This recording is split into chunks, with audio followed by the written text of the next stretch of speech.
So my story initially starts with me, an 18-year-old female, being a guitar player of 6 years. I started early in high school and loved to play. My guitar teacher was super chill and awesome, but he was no longer able to teach me as he was moving away. I felt like I still wanted to move forward with my learning, so I decided to look up other available guitar teachers nearby. I didn't have a driver's license back then, and my guitar case was too heavy for me to be traveling long distances for a couple of lessons a week. I find this one guitar instructor who lived surprisingly close, 4 or 5 streets down. We contacted, and he agreed to teach me. To give you guys a bit of an idea about this guy, he was a tall, slim, white guy. Even though he looked a tad on the scrappy side, you could definitely tell that he was strong. He would also mention how he did lots of outdoor sports. He looked to be around his early 40s, but I'm pretty sure he was actually in his mid-30s. He had these big, pale blue eyes, sunken cheeks, and was balding, had a shaved head. So yes, in retrospect, he did look rather disturbing, but I didn't want to go and judge a guy by looks at first encounter. On the first lesson, I went to his place with my guitar, but after seeing me play, he told me he couldn't teach me because he only taught beginners, even though I told him that I had played for 6 years. So for the rest of the time, we just jammed and chilled, and then I left. The next day, I got a text from him saying that he had an old guitar book he wasn't using and wanted to give to me. Earlier that day, I had a huge fight with my sister, so I was eager to get out of the house for a breather anyway. I met him at a halfway point to receive the book from him. After doing so, I said my goodbyes, but as I was leaving, he started to follow me. I was sort of confused at this point, but he just casually held conversation, so I just chatted with him on my way home. We got to my place. I dropped off the book, we played guitar together for a bit and hung out. Suddenly, he started talking to me about a waterfall near his place. I was confused because I'd never heard of this place. Why would there be a waterfall nearby? I live in an urban neighborhood. He was super shocked that I hadn't seen it and insisted that we go. It's only 10 minutes away, I promise. My stupid, naive ass agreed because he promised it was super close. So we headed out to this so-called waterfall. This is where shit went downhill. As we were walking to the waterfall, the conversation started to change. He asked what nationality I am, so I told him that I'm Korean. Suddenly, he hugged me super hard, saying, "I love Koreans." I was bewildered at this point, but I awkwardly let it pass. He started talking about himself and how he dropped out of high school early because he had violent tendencies. He said he threw tables at his teachers and threatened kids. I let him talk, but inside started to feel extremely uncomfortable. I was constantly checking around the street, but found there wasn't a single person to be seen. He continued to ask me uncomfortable things like if I was a virgin, and how he liked to think about classical pieces in his mind while he had sex. I wish I was lying about that, but I'm not. At one point, he picked up a flower and tried to put it in my hair. I declined and pulled away from him. He told me that he liked flowers because he can preserve their beauty even after death. Now at this point, I'm shitting myself. My heart was pounding. I was terrified, but I didn't know how to tell him that I didn't want to go to this waterfall. It's been 20 minutes at this point, and no such place has been seen. I constantly asked him where the waterfall was, but he brushed it off, saying, "We're almost there." Eventually, after about 30 minutes of walking, we got to a random bush track. I'm beyond uncomfortable at this point, and my mind is racing for any excuse not to go in. I suddenly spotted a guy coming out of the bush track, and let me tell you, I couldn't have been more relieved to finally see another human being. I sent the guy a huge, pleading look, and he seemed perplexed. He glanced over at my guitar teacher, but didn't say anything and left. My heart sank. Now let me tell you, the guy actually wasn't lying about the waterfall. It really did exist. But who gives a shit at this point, right? I'm alone in a place I'm not familiar with a guy who is saying some really scary things. I let him walk ahead whilst behind my back I began texting my older sisters to call me ASAP. My phone rang, so I answered the call. My sister is on the line like, "What the fuck is going on? Are you still with that guy? Where are you?" I just faked a wobbly smile and answered, "Hey, what's up? What? You want me to come home right now? It's an emergency." Okay. Meanwhile, the guitar dude is watching me carefully. I told him I need to leave, and suddenly his facial expression changed. "Why?" he said in a low, intimidating way. His demeanor did a 180, no longer smiling. "Why do you have to do as your sister tells you?" His big, pale eyes were unblinking. I kept insisting that it was an emergency, but he was not budging one bit. He started demanding that the waterfall is literally right there, and we're so close. At this point, the bush track that we had walked was sloped downward. I was wearing a pair of boots at the time, but was constantly slipping as we ventured down. It had dawned on me that even if I were to run, it was most likely that I would either slip or he would catch up to me very easily. Inside, I'm freaking out like crazy because I honestly have no idea how to get back. So eventually I decide the best thing to do is just agree and get this over with. I weakly agree that we can go and see this godforsaken waterfall only for 5 minutes max, then I need to leave. He suddenly changed back to all cheery again, and he was leading me again down to the waterfall. By now I have thoughts that I might actually die here. If he were to harm me in any way, there would be no one to hear my cries. So when he wasn't looking, I started taking pictures of my surroundings. Random part of the bush track, some distinct rocks. Because my thoughts were, if I were to get murdered here, then maybe, just maybe, the police might find this phone and trace it to me. There are no words to truly express that feeling of, I am going to be murdered. If anything were to happen, would my family be able to find me? No one would ever suspect to look at a place like this. By this time, the sky was getting dark, and the guitar guy insisted on making a fire near the waterfall. I just agreed. He made a small fire, and we just sat in silence, staring at the flames for a bit. I heard a small sigh beside me, but continued to stare at the fire. After about the third sigh, I glanced over at him. He was staring straight at me with his huge, unblinking eyes, the flames making a disturbing shadow over his smiling face. He stayed like that for a solid 15 seconds. He began to scoot over closer and asked if he could give me a massage. I told him no. He then asked if I was cold and tried to cuddle me. So I stood up and said 5 minutes was up, and I needed to leave. He seemed satisfied that we did spend some time at the waterfall, so he agreed to take me home. The whole time back, he was constantly nudging me and asking me why I was so quiet. I was beyond too traumatized to answer. He forced his arm in mine, and we linked arms all the way home. It suddenly started to rain, and he just paused and forced me to face him. He asked me if he could kiss me.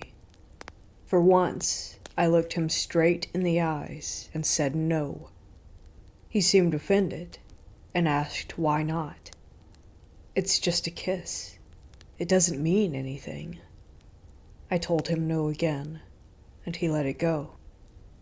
We're almost at my house, finally, before he stopped and said, "Well, this is yours." For a second I was confused, but realized he mistook my house for a couple blocks down. I just nodded and said goodbye to him. I walked in the driveway to the front door, waited until he was definitely gone, before I bolted out and all the way home. My sister answered the door, furious and demanding what the hell had happened and why I didn't answer her 50 missed calls. I didn't even have the energy to say anything. I just went upstairs to the bathroom, took a scathingly hot shower, and scrubbed my body clean 3 times. I know this story is extremely long, but trust me, this wasn't even all the creepy shit this guy said to me. He continued to send me messages and call me, but I ignored him. He began to grow angry and demanded for his book back. I eventually told one of my friends, who was mortified at what happened. She said to just ignore all his calls.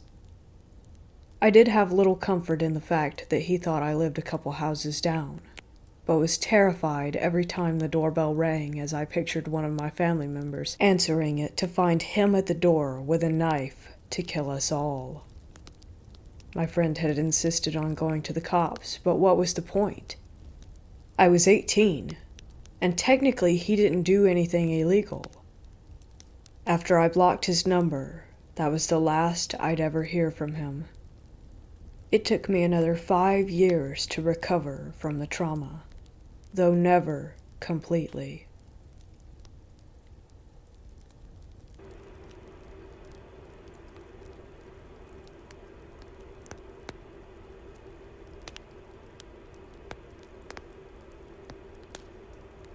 This is a story from my life that I've told to people, especially teens, to warn them to never use a Ouija board.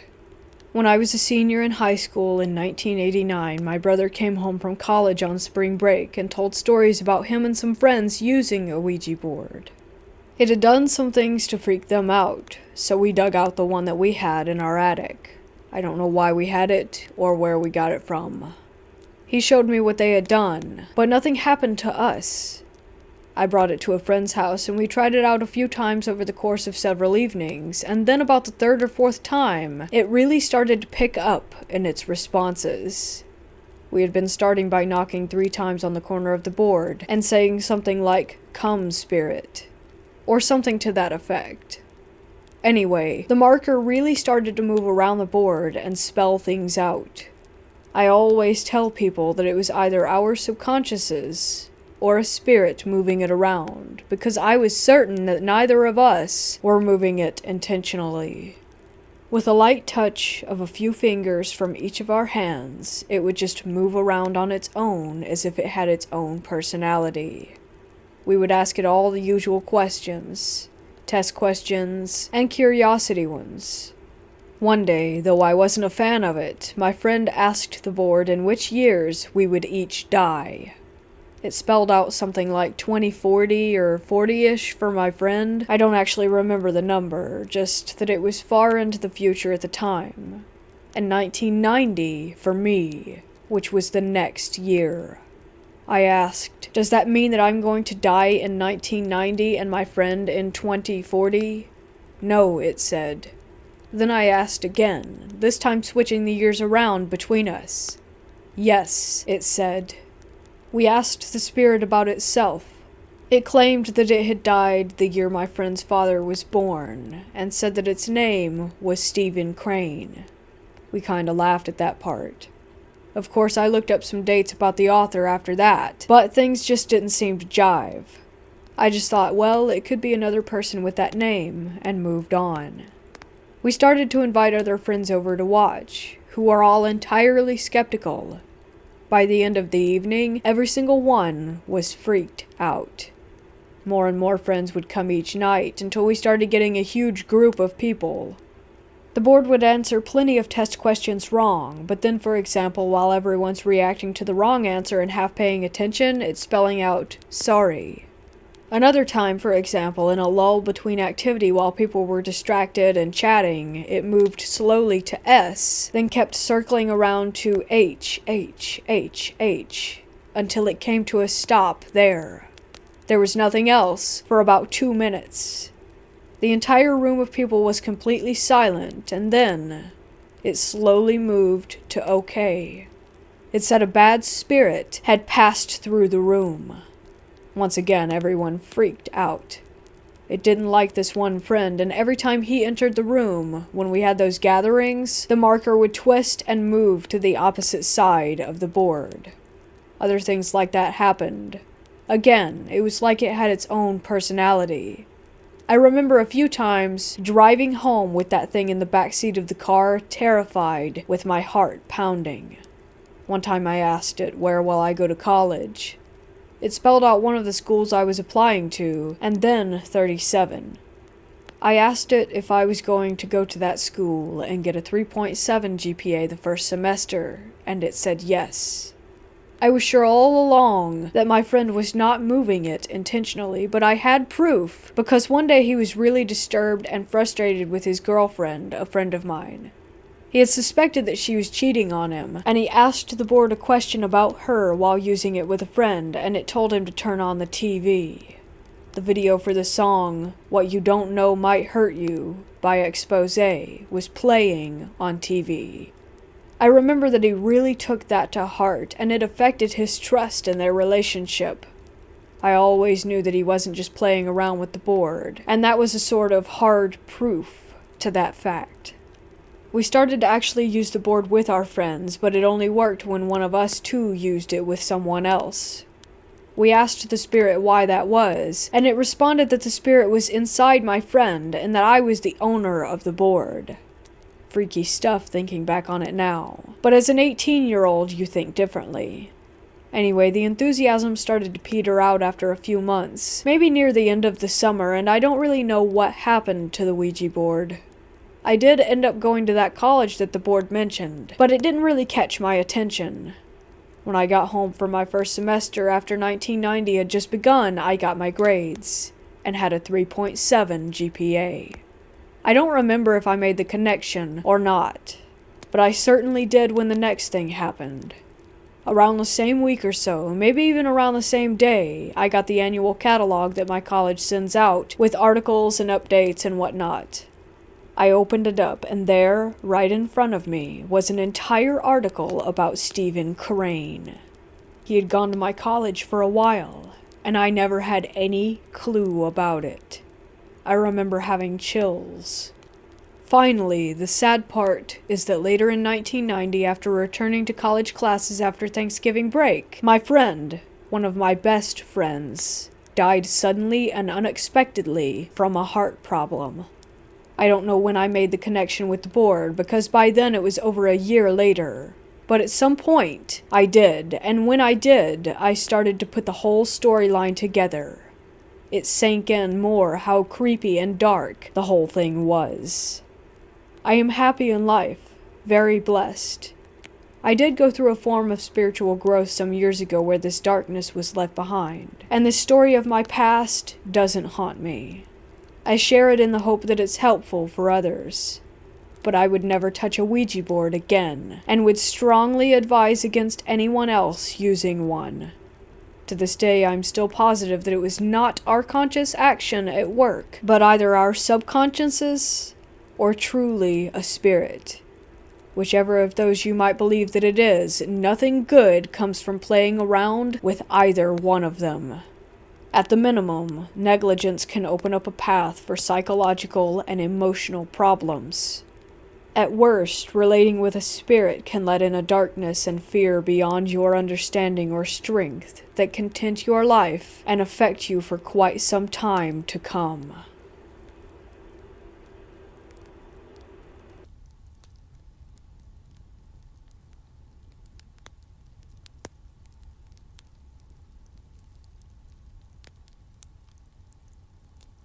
I work for a nonprofit that helps mentally and physically disabled people live fulfilling lives. J and C are brothers. I work for the same company as C, but at a different house. There are several houses around the city and bordering area. He works at the houses that only house children, 4 of them, I believe.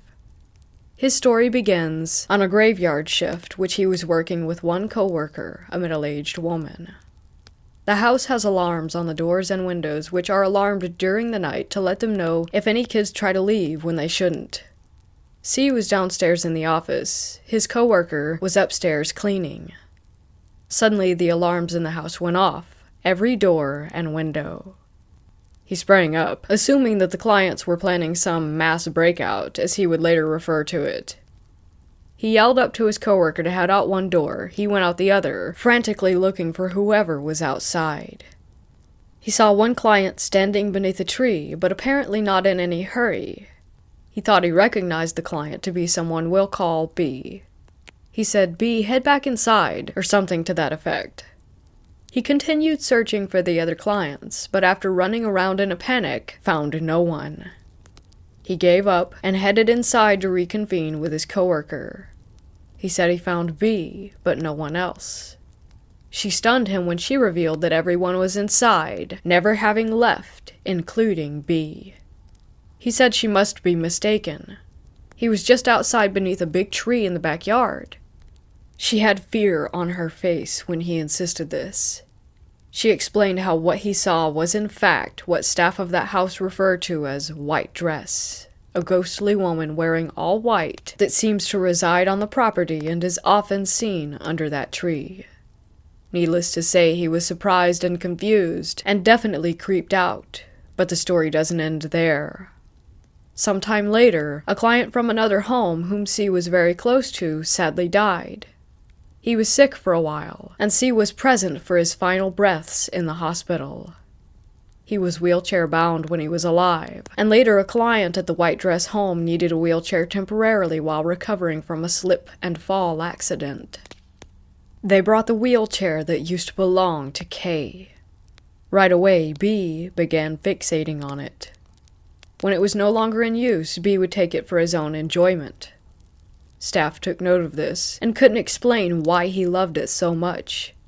He would take it outside to a small hill, push it down the hill empty, and then return it to the top and do it again, over and over. B is nonverbal, in that he can't speak with spoken language, but he does understand speech and communicates using gestures. One useful gesture has him select staff's right or left hand in a sort of this or that conversation. For example, I could hold out my hand and say, "B, do you want tacos for dinner?" Identify it as my left hand option. Or do you want burgers for dinner? Right hand. And then he would choose. He also had a tic, where he would hold his palm up to his face very close and sort of mumble into it. This is actually what C thought he saw when White Dress was under the tree. He thought B was there, and that he was doing that. This is important because B would often do this gesture when he played with the wheelchair. Staff got curious and thought that they might be able to determine who B was talking to and playing with in the wheelchair. They posed a sequence of this or that questions with fake names. B, who's in the wheelchair? Is it Michael or Emily? No response. Is it James or Samuel? No response. Is it Stephanie or Teresa? Again, no response. They did this a few times before inserting the real name. Is it Kay or Jen? Right away, he selected the correct hand. Everyone present was shocked. According to C, he was the only real link between Kay and this house. B and Kay didn't know each other, and he didn't believe anyone talked of the previous owner of the wheelchair, so he can't explain how B seemingly knew Kay's name. The story still doesn't end there, however. For reasons unknown to me, C took the wheelchair home for a while. Maybe it was a keepsake. Regardless, he brought it home with him and weird things started happening around his house. C and J, like I said, are brothers. They live in a big house and rent it out with their girlfriends as well as 2 others. One day, everyone was out except for J as well as C's girlfriend. Both of them claimed that the door to C's room slammed much too loudly and hard to be explained by wind, especially since no windows in his bedroom were open. This happened a few times while the wheelchair was there, which is made more interesting when you know that K would often get C's attention by slamming doors. Jay said other strange things had happened once the wheelchair arrived too, but I'm not sure what they were and don't want to confabulate the details. I do know that he claimed to once hear someone calling out his name, but no one was home except him. As I said in the opening of this post, both J and C were and still remain skeptics. They agreed that these events are all strange, but ultimately they aren't convinced. I too am what I call a hopeful skeptic. I would love for any sort of paranormal subjects in the world to be verified, but I guess I just need to see it myself to believe it.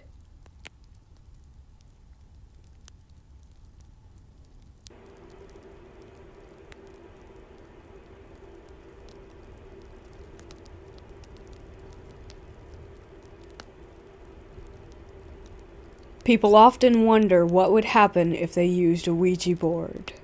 Some people do it for fun, some people use it for spiritual communications.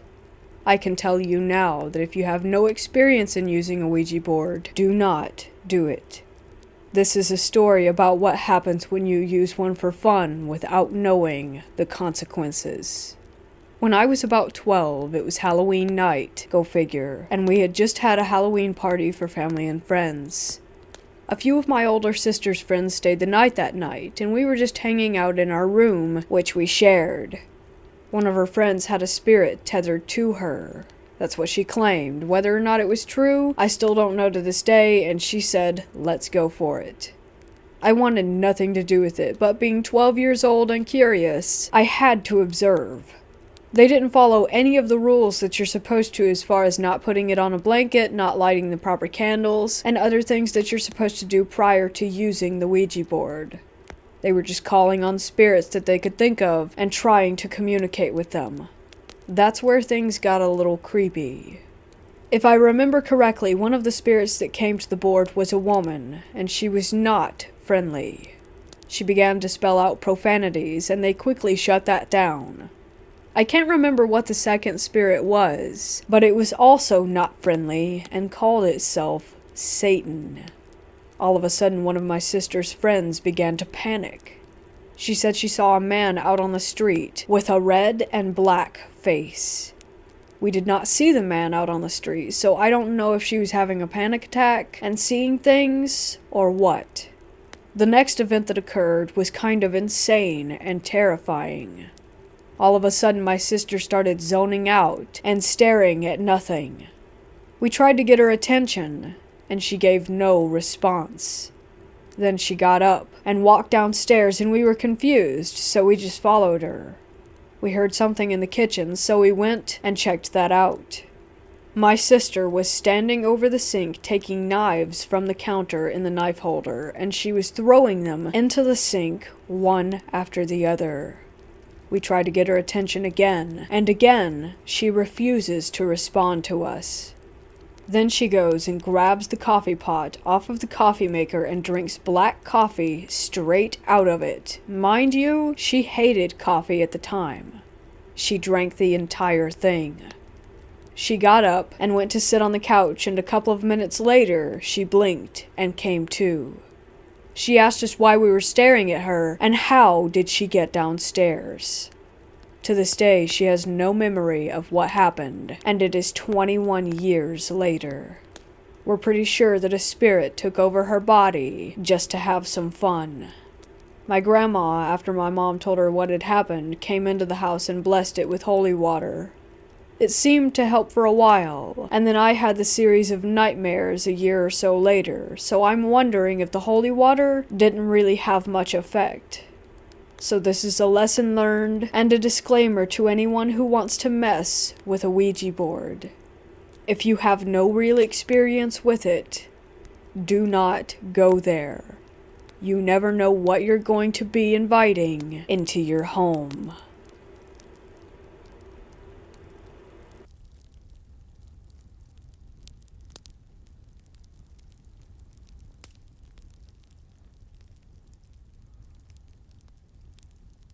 My parents have owned a tavern/restaurant for 14 years in my small town.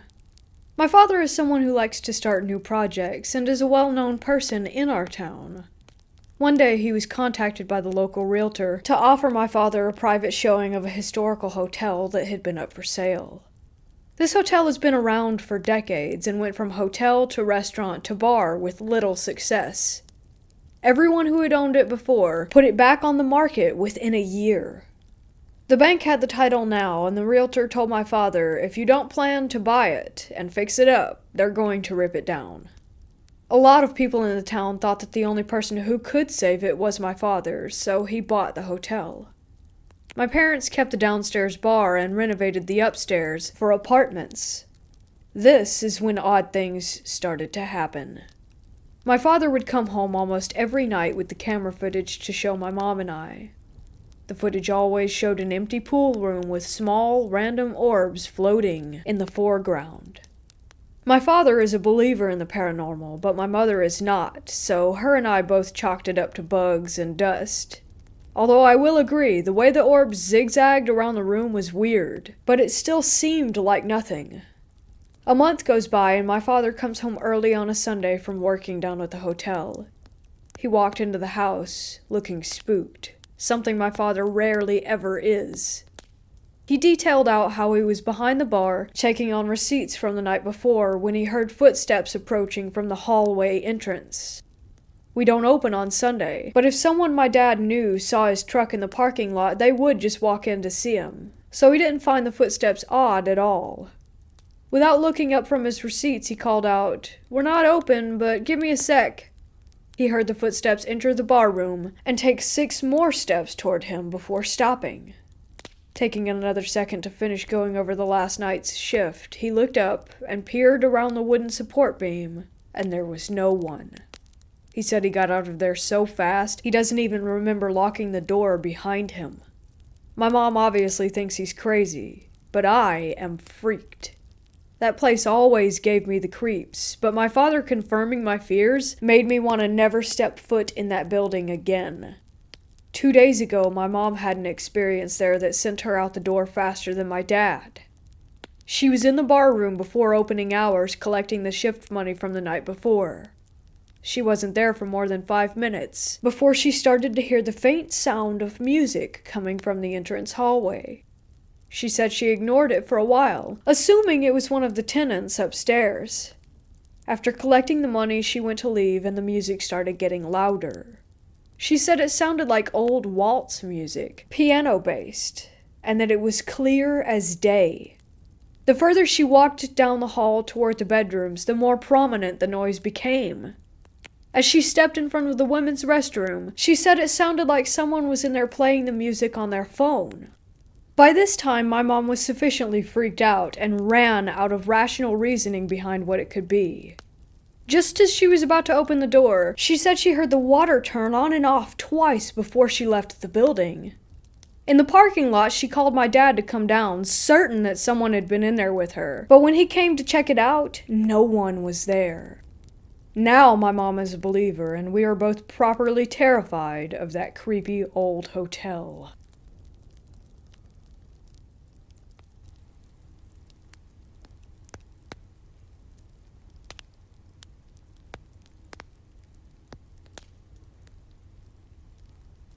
This story takes place in 2017. My then best friend, I'll call her Lex, and I were having a sleepover at my dad's house. I was 16 at the time, her being 17. We often had sleepovers on Fridays where we would eat junk food, watch as much Netflix as possible, and have deep conversations. This night was no different, and so unremarkable that I've forgotten everything that we did. That is, of course, until we were trying to fall asleep in my bed. I remember being completely exhausted, slowly but surely drifting off despite sharing a bed with someone. I was just on the brink of sleep when Lex got my attention. First, she simply asked if I was awake. I grunted in response, signaling for her to continue. It should be said that I was quite literally a minute or two away from unconsciousness, so I didn't pick up on her tone of voice or think much about what she said next. "I'm gonna go use the bathroom downstairs," she told me, getting off the bed.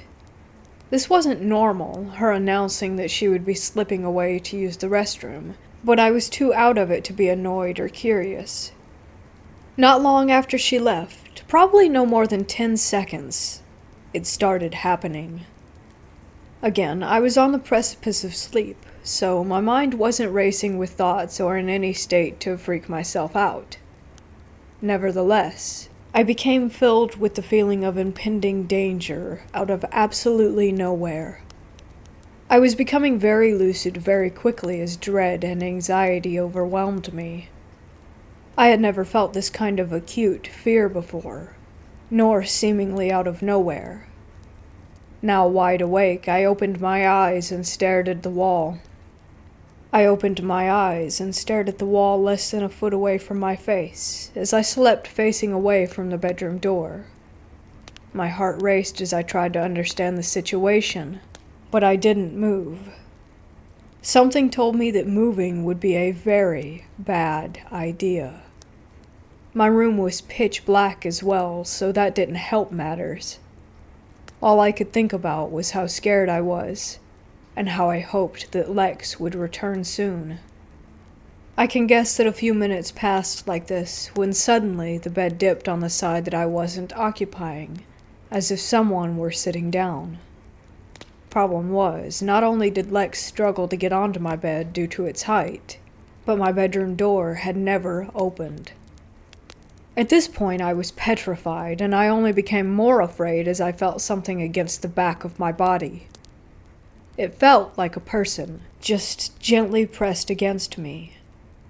I thought to myself hysterically that there was no way this was actually happening. I held my breath to better isolate the feeling, horrified to feel the presence moving as if it were breathing, too. In and out, pressed against me. In and out. The atmosphere is still suffocating in the room, filled with what I can only describe as evilness. The aura of whatever was touching me screamed danger. Don't move. I will hurt you. My mind and heart are racing as I try to think of a way out of this. The only balm I have to lessen my anxiety is the fact that I know Lex will eventually return. But what happens then? She wouldn't see whatever it was pressed against me when she entered the bedroom, too occupied with making sure she wasn't disturbing my sleep. So I told myself that once I heard the door open, I would address her and ask her to turn on the lights. After what I would come to find out was about half an hour, Lex finally did return. The second I heard the door open and light flooded into the bedroom, I called her name. She hesitated, her soft voice saying, "Yeah?" I requested bluntly, "Turn on the lights." She did as I asked, and I shot like a bullet from my previous position, whipping around to inspect the area where I had felt the presence. There was nothing. I wouldn't notice right away, but later I realized that the horrifying aura that was plaguing my bedroom had vanished once Lex arrived. It was gone just as suddenly as it had appeared. Still, I was in a state of horror for the next few hours. We watched some cartoons together and decided to sleep with the lights on, but not before talking about what had just happened. Lex revealed to me that the reason she had gone downstairs wasn't to use the restroom, but to call her boyfriend for emotional support. She told me that she had felt panicked, wanting to leave the room to escape from the stifling feeling. Lex couldn't get a hold of him, and spent the next 30 minutes or so trying to calm herself down. In the morning, Lex and I would confide in my dad, the only other person in the house. He was rightly disturbed and told us that he had a nightmare that night.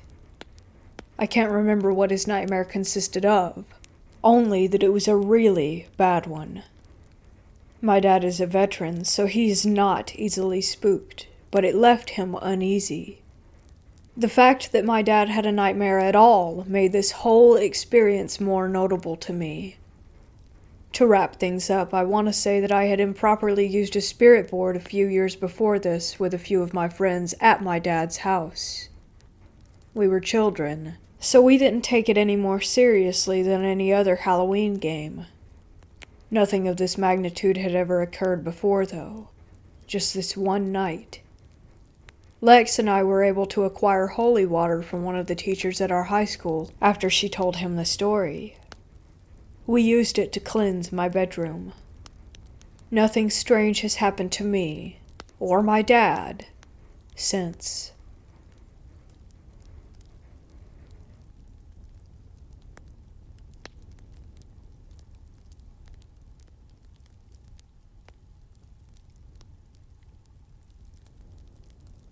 I'm 30 now. When I was in my teens and early 20s, I was into really weird stuff. There's a few local shops that sell unusual oddities and antiques in my town, like art made from dead animals, skulls, pickled specimens, things like that. I started pickling my own specimens around age 20, when I figured out that it wasn't that hard. I had some articulated skeletons, but stuff that I was really interested was supposedly cursed stuff. I bought things people claimed were cursed on eBay, and even drove to different states to buy things from people that they claimed were haunted. I bought 3 different diebuck boxes supposedly cursed from eBay. I bought numerous haunted dolls, whatever I could find. I had some weird taxidermy items too, like a couple 2-headed baby chickens, a 2-headed snake, stuff like that. I had a few things that I wasn't supposed to have either, but I won't get into that. Long story short, nothing weird ever happened. Not a thing. I never had one unusual, creepy experience with any of this stuff. I should start this off by saying I've never really believed in the paranormal or supernatural. Like, I wouldn't say that I'm a skeptic, because I think to use that term you have to go into something deciding that it isn't real and operate from that perspective. I'm fine with saying I have no idea what it is and I can't explain it. I won't say that I don't believe in ghosts, because I really don't know what a ghost is or what it's supposed to be. I've always been into aliens and was really obsessed with them when I was younger, but still never fully believed in them. I just kinda liked the idea of them. I'd never seen one, or seen any real proof of one, despite poring over documentary and late-night History Channel binges. So, on the subject of all things paranormal, you might could say that I'm a fox molder and that I want to believe, but never really did. Anyway, needless to say, after the following series of events, my mind is quite a bit more open. Though I won't pretend that I can tell you exactly what was going on. So I'm around 21 years old and I'm working at Walmart at the time. We had these steps that we would smoke on that were outside the tire shop that would lead up to another parking lot for a different building. I went out to smoke one day and was by myself and sat at the top of the stairs. As I was smoking, I noticed a paper bag sitting kind of underneath the bushes that were there. I don't know why, but I looked in it. I was expecting to find some empty beer bottles or something, but inside of the bag was a porcelain lamb. It wasn't particularly creepy looking, to be honest. It didn't have bleeding eyes or whatever. It just looked like something that would be on your grandma's shelf. There was a red ribbon around its neck, and it looked really new. When I picked it up, there was a note underneath it in the bag. The note said, "Take me home. I'll be a good little bitch, I promise." I'm not even kidding, it really said that. It was written in red ink and looked like female handwriting. Really neat. It was written on a piece of torn out standard notebook paper. I know how stupid and cliche that it sounds, but that really is what it said. Of course, being me, I brought the thing inside Walmart and stashed it under a register because I was totally gonna take that home. I showed it to my friend who was working there and was kinda like, "Dude, look what I just found outside. Look at this note." And he was like, you should definitely not take that home." But of course I was gonna take it home. I lived for that kind of thing. Anyway, as soon as I set it down, I realized that it was actually a music box, because I jarred it enough, I guess, to make it start playing. I looked at the bottom of it, and it had one of those metal twist pins that you wind up and it plays a tune. I turned it, and it was the least intimidating melody ever. It wasn't creepy at all. I was actually getting legit disappointed, because if you wanted to pull a prank on someone with some scary object, this thing was doing it all wrong. I'm not sure what the melody was. I'd never heard it before, but it was in no way ominous. Fast forward to the end of the workday. I get in my car, come home, and show my then girlfriend. She was into all the same weird things that I was, so she was equally excited about this bizarre discovery. We cleared a space on our dresser for it, and from then on we just referred to it as the lamb. Things started happening immediately, like the next day. Me and my ex didn't have a great relationship, and I spent most of my time in the living room while she hung out in the bedroom. I'd work until around 11 at night, and get home and stay on my computer playing games until around 3 a.m. Then, once she was asleep, I'd go in the bedroom and go to sleep myself. This way, we didn't really have to spend that much time together, and we both quietly preferred it that way. So, the very next day, I'm sitting in the living room and I hear a rustling sound coming from the kitchen. I could see the entire kitchen from where my computer was, and I assumed that it was one of our cats messing with something, but both cats were actually on the floor staring at the kitchen, just as confused as I was. The sound seemed like it was coming from the top of the fridge, and it was like it was rustling around the cereal boxes and bags of chips and such that were up there. I assumed it was a mouse because we had found one in there before, and went over to the kitchen to check for it. I turned on the light, and as I walked in the kitchen, I heard the Grudge noise. I've only seen The Grudge once because it was one of the only films that ever actually scared me. I'm not easily frightened, and I generally don't care that much for horror movies, but something about the long, frog-like, gurgling croak sound of The Grudge freaked me out when I was younger. The only similar thing that scared me recently was the screaming bear in Annihilation. Anyway, I start walking toward the fridge and I'm totally hearing the Grudge noise. Just to reiterate, this is only impactful because this is literally one of the only things that I've ever been scared of, and it was coming directly from the top of the fridge where the rustling sound had been. I froze dead in place, and so did my cats. They did not want to go anywhere near that. I had no idea what to do. I was literally on the verge of passing out. So I tried to articulate this in my head, and I decided that the fridge must be broken, that a fan or something in it must be grinding. I crammed that thought into my head, and I sat back down in my chair and put on my headphones. I did leave the light on, I'll admit. Normally, I sat in total darkness. I was really trying to convince myself that the fridge was making that sound, but I was finding it incredibly hard to do so. I was also in panic mode, and I was thinking, what do movies and ghost shows and stuff say? Don't acknowledge that it exists? So I became the dad in every horror film, and I just said, the fridge is broken, and went back to playing WoW while on the verge of jumping out of my own skin and using my headphones to drown out the noise. I actually sat there for way longer than I normally even played WoW because I was genuinely terrified to either move or take my headphones off. I had this horrible thought in my head that as soon as I removed my headphones, I would hear the noise like right next to my ear and turn, and some old woman would eat my face or something. I had no idea how long it went on or when it stopped. I literally sat there until sunrise. I never went to sleep, and I used an Elvis playlist and chatting to my guildmates in WoW to distract me as best as I could. But I literally just sat there frozen in terror the entire night until the sun came up and my girlfriend woke up. She came in the living room around 8 a.m. and was pissed off at me because I never went to bed. She complained that I played games too much, even though we both knew she didn't want me around any more than I wanted to be around her.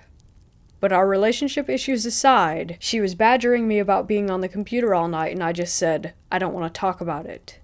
And she let it go. She softened up quite a bit, looked a little confused, but I think that she could tell I was freaked out. Then she proceeded to freak me out even further. She showed me her arm and said the cat scratched the hell out of me last night, and she did indeed have what appeared to be a cat scratch running down the length of her forearm. The problem was, she kept the bedroom door closed, and like I said, both of the cats were in the living room with me, and I hadn't moved from that chair. No one let the cat in the bedroom. In fact, when sunrise came, they were still almost in the exact same spot staring at the kitchen that they had been in when I went back to playing WoW. I didn't say anything about it.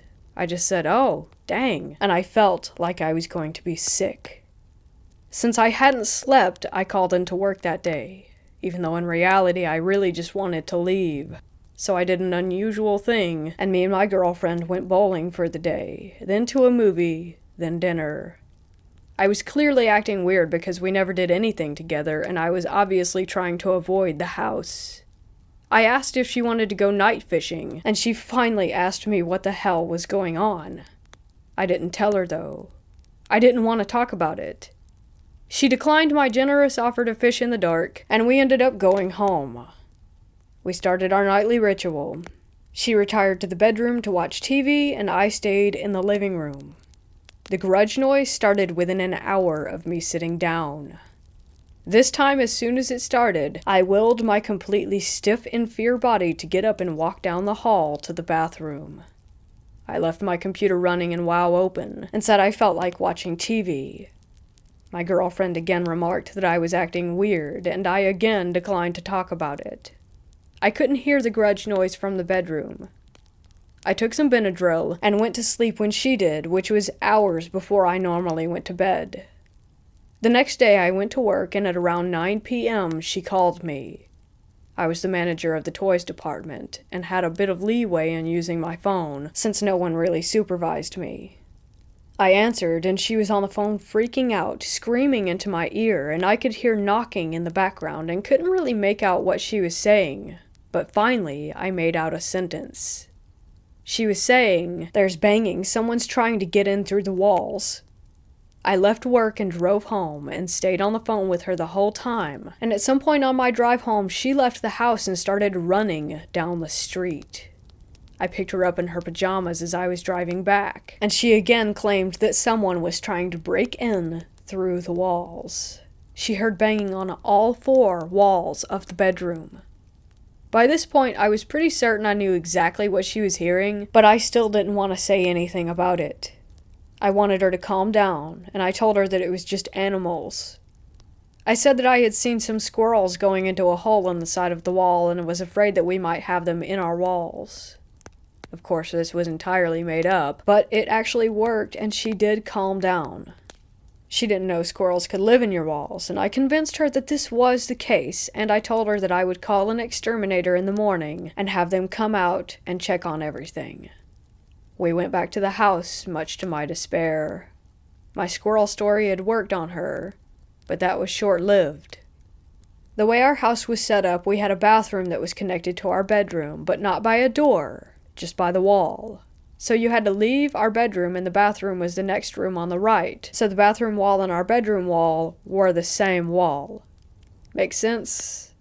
Anyway, we got inside, she went to the bathroom and immediately started screaming again. I went in there to see what she was screaming at, and it looked like a tiger had been clawing at the bedroom wall, the one connected to our wall. The wallpaper was torn off about 6 feet high, and there were large gashes in the drywall beneath it. Reminder, this is all about 4 days into having this lamb. At this point, we got in the car, and I told her about the sound I had been hearing. Her initial reaction was that we needed to get rid of the lamb, but something told me that I couldn't. She wanted to just donate it to a thrift shop or something, but I had this weird sense of unease about doing so. I felt like we couldn't just get rid of it that way. Like someone had to know what it was and want to take it from us. I can't explain why I felt that way. I just did.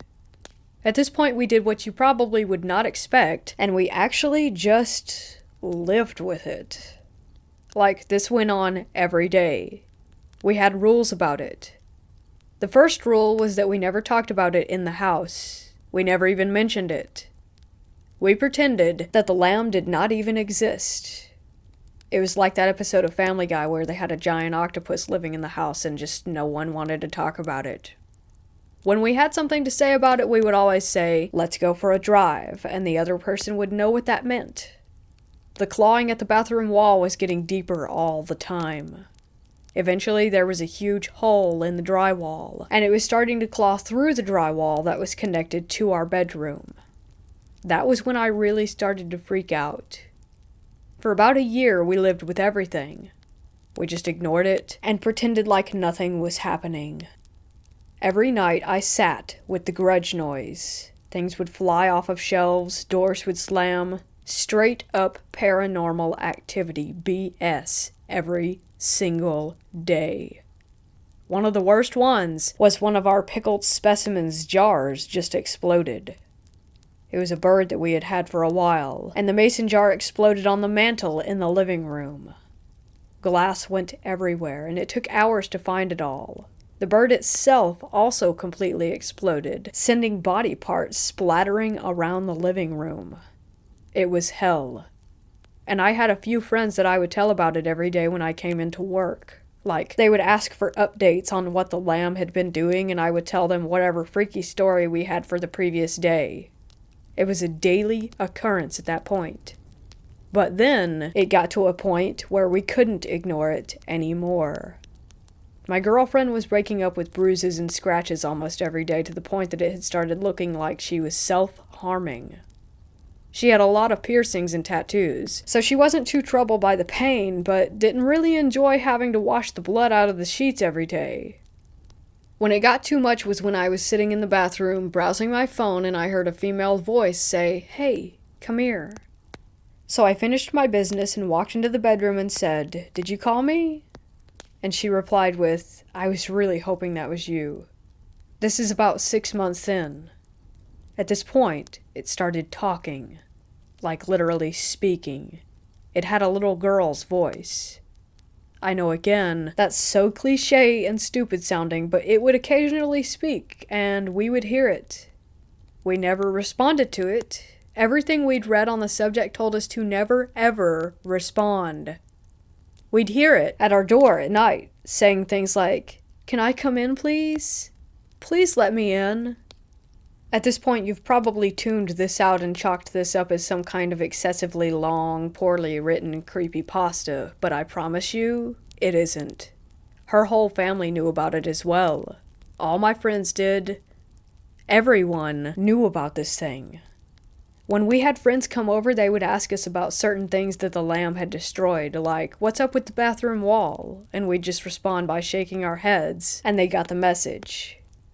Eventually, no one came to our place anymore.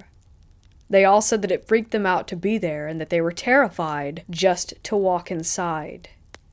Even her parents stopped coming over. Her mother wouldn't even drive down our street. Still, we ignored it. As best we could, anyway. Until one night, I'm sitting on my computer, and a voice right behind me says, "Hey." I thought it was my girlfriend, so without turning around, I said, "Yeah, what's up?" And the voice responded, "Nothing." Then I realized that it wasn't her voice, and I spun around, and nothing was there. I just broke the cardinal rule, and I talked to it. I shat a brick, grabbed my girlfriend, and told her what I did while we drove around in the car. She proceeded to call me an idiot for an hour and asked what we were going to do now. Finally, I decided to Google local paranormal investigators. We contacted a local agency and sent them an email with a more condensed version of everything I've just told you. They responded in a few hours and asked me to send them a picture of the lamb. That was the first time since the day we set it down that I had ever touched it again. I put it in the middle of the kitchen table, grabbed my camera, and took some pictures of it. I sent the pics away in an email, and nothing. Until this point, these people had been responding to me in a matter of hours, and now suddenly, an entire day had gone by. Then 2 days. In those 2 days, everything had escalated tenfold. The house was never quiet now. The grudge noise could be heard outside of the house, and it never stopped. Half the electronics didn't work. The TV barely worked. It would flicker on and off. The power would go on and off. The taps would start running and then close. The garbage disposal would turn on. The doors were slamming and opening non-stop. It was completely out of control, and we couldn't stay in the house anymore. Mind you, I wasn't rich. I'm living on a Walmart salary here, but we got a hotel room. I brought a laptop, and I emailed the paranormal investigators again. They replied to me this time and told me the lady who answers the emails was also their, medium or whatever, and that when I sent her the pictures, she locked herself in her house and has refused to come out for the past 2 days. They told me they were sorry, but that whatever I had was out of their league. So great, right? My house is possessed, and now it's gone apeshit because I talked to it, and the paranormal investigators don't even want to mess with it. I contemplated calling a priest or something, but I'm not religious, and I didn't know if I would have to have faith in the Lord Jesus or whatever for it to work. I contacted another paranormal investigations company in the area and sent them the same pics and basically begged them for help. This time they actually responded and were helpful, and they drove down from about 2 hours away just to talk to us. When they showed up at our house, nothing was happening. It was quiet, and everything looked normal. The doors were all closed, no sounds, nothing. Worse yet, they busted out all these gadgets that I'm not going to pretend I knew what they did or what they were for. Some had lights, some made beeps, some buzzed, one made little lasers all over the house. They had recorders, microphone equipment, they saged everywhere, walked around waggling electronics at various locations. I don't know exactly what the hell they were doing, but I at least appreciated that they seemed to be trying. But they weren't getting anything. Nothing was happening. I even recorded bits of it on my own camera. Then all of a sudden, stuff did happen. My camera quit working out of nowhere. The battery just KO'd. All their noisy equipment started making noise, and something was over 9,000. There were 3 people, and they started talking to it like, "If you're here, give me a sign." And then they asked it to knock on stuff, and this went on for 2 hours. Eventually, they wrapped up, and the woman who was with him said that she believed the thing who was inhabiting our lamb wasn't a spirit. She said it wasn't ever a person, and that it was something else. She said that it was pretending to be a child to try and trick us, and the fact that we weren't being tricked was angering it. They left and told me that she would call me the next day. She said she knew someone who might be willing to take it. I couldn't fathom who would want this thing, but my girlfriend and I spent the night in the hotel room again, and I did indeed get a call from the woman the next day. She said that she had spoken with someone called John Zaffis, and that he was excited and wanted the item. I didn't know who that was at the time. She told me he was the haunted collector, but that meant absolutely nothing to me. They said he had a paranormal museum. They came back to the house, got the lamb, and mailed the thing off to him. Later, I realized that the dude had a TV show and is the nephew of Ed and Lorraine Warren. And that's basically it. Once this Zaffis dude had agreed to take it, everything stopped. We never had another weird incident happen again. I never fixed the bathroom wall, though. We moved out when we split up, and left it like that for the people that we sold the house to. On a side note, I recently, in the last 6 months, watched the Conjuring movies. In a very short scene, I believe, in The Conjuring 2, there's a shot of the Warrens' daughter sleeping in her bed. On her nightstand is an identical lamb to the one that I had. When I saw it, I almost started crying in terror.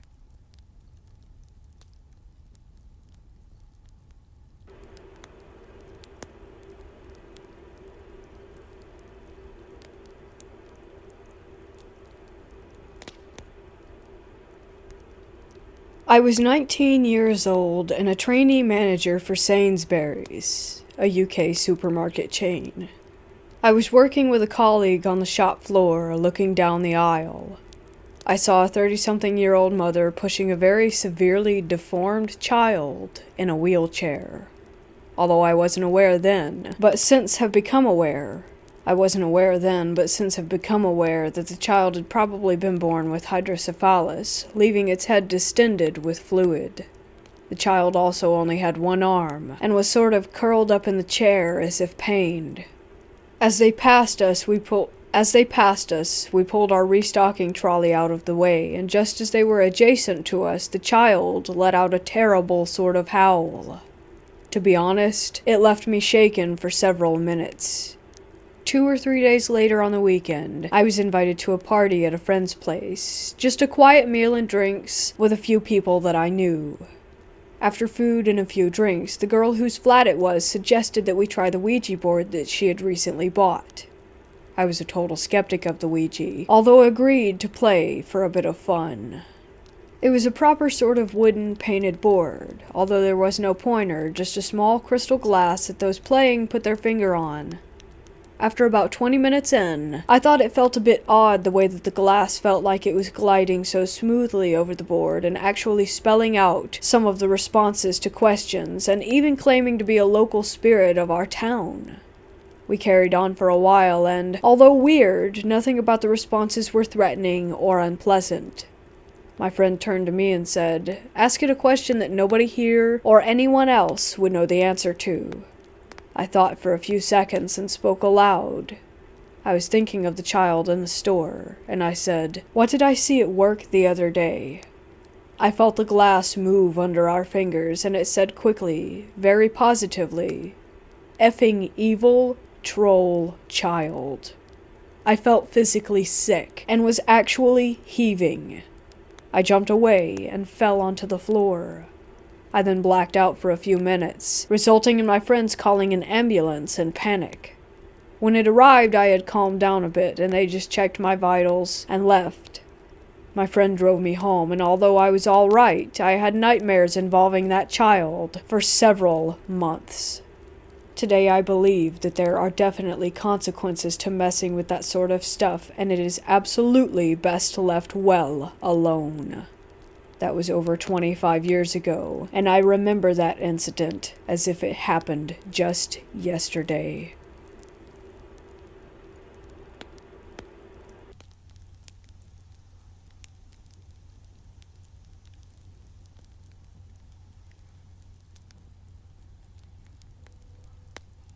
I think my paranormal story began when I was around 5 or 6 years of age. I was a shy and quiet little girl, but nothing in my life was out of the ordinary. I had both of my parents married, and a little brother 3 years younger than me that was sleeping in the same room as me.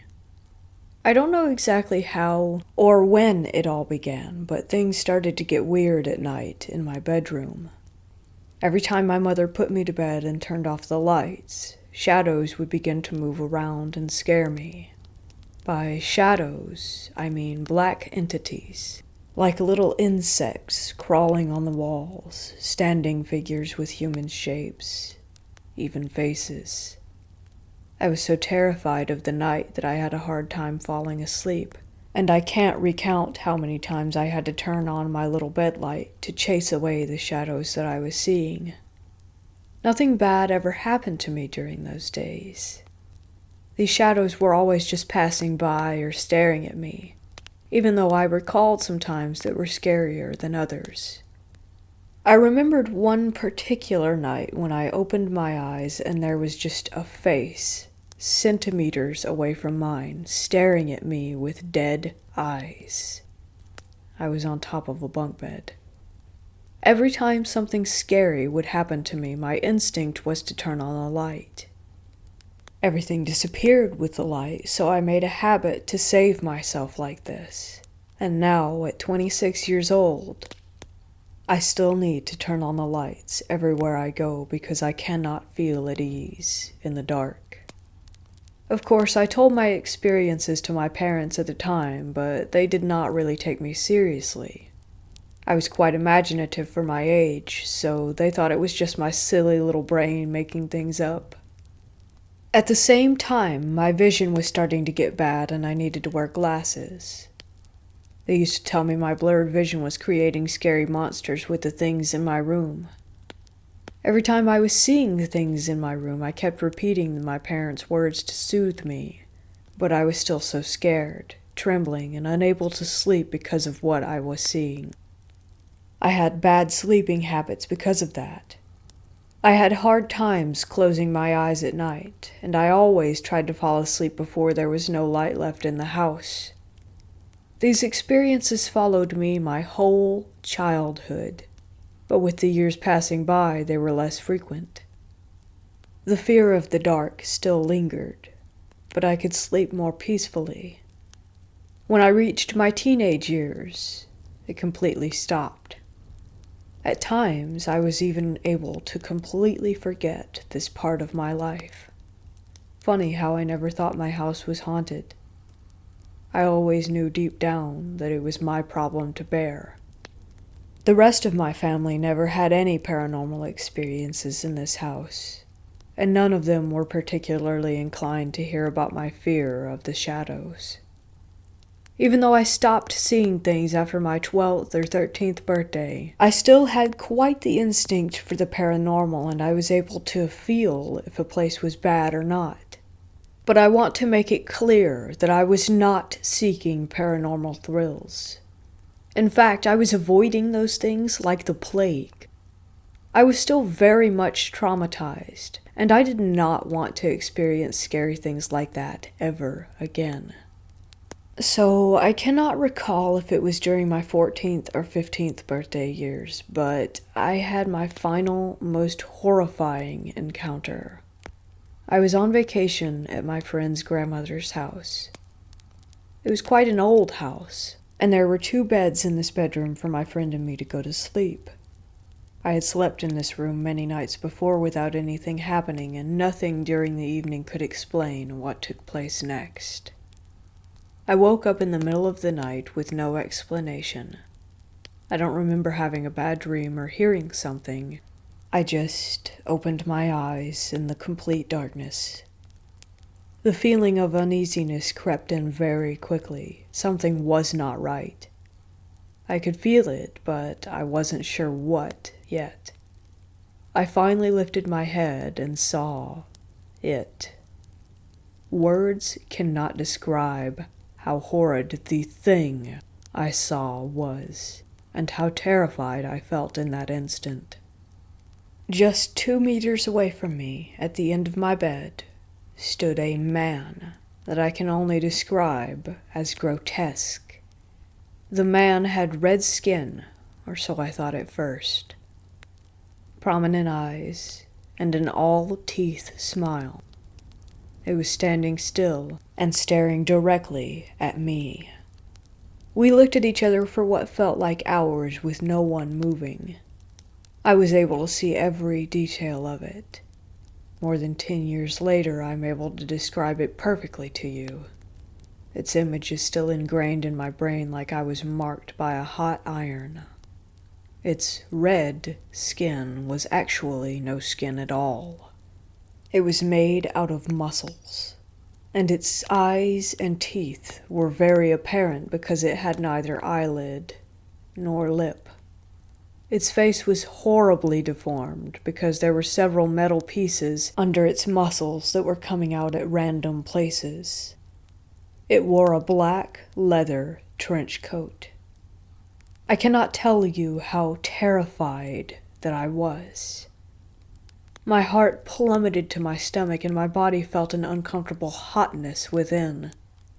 It was the first time that I was seeing something so vivid and real, and my instincts were screaming that I was in great danger. I could not take my eyes off of the red man. Somehow I knew that I should not let it out of my sight. I didn't scream or panic, but I frantically searched for the light switch that I knew was within reach. The red man was standing still, just looking back at me. I don't know why, but I knew that it was completely amused by the situation and how scared that I was.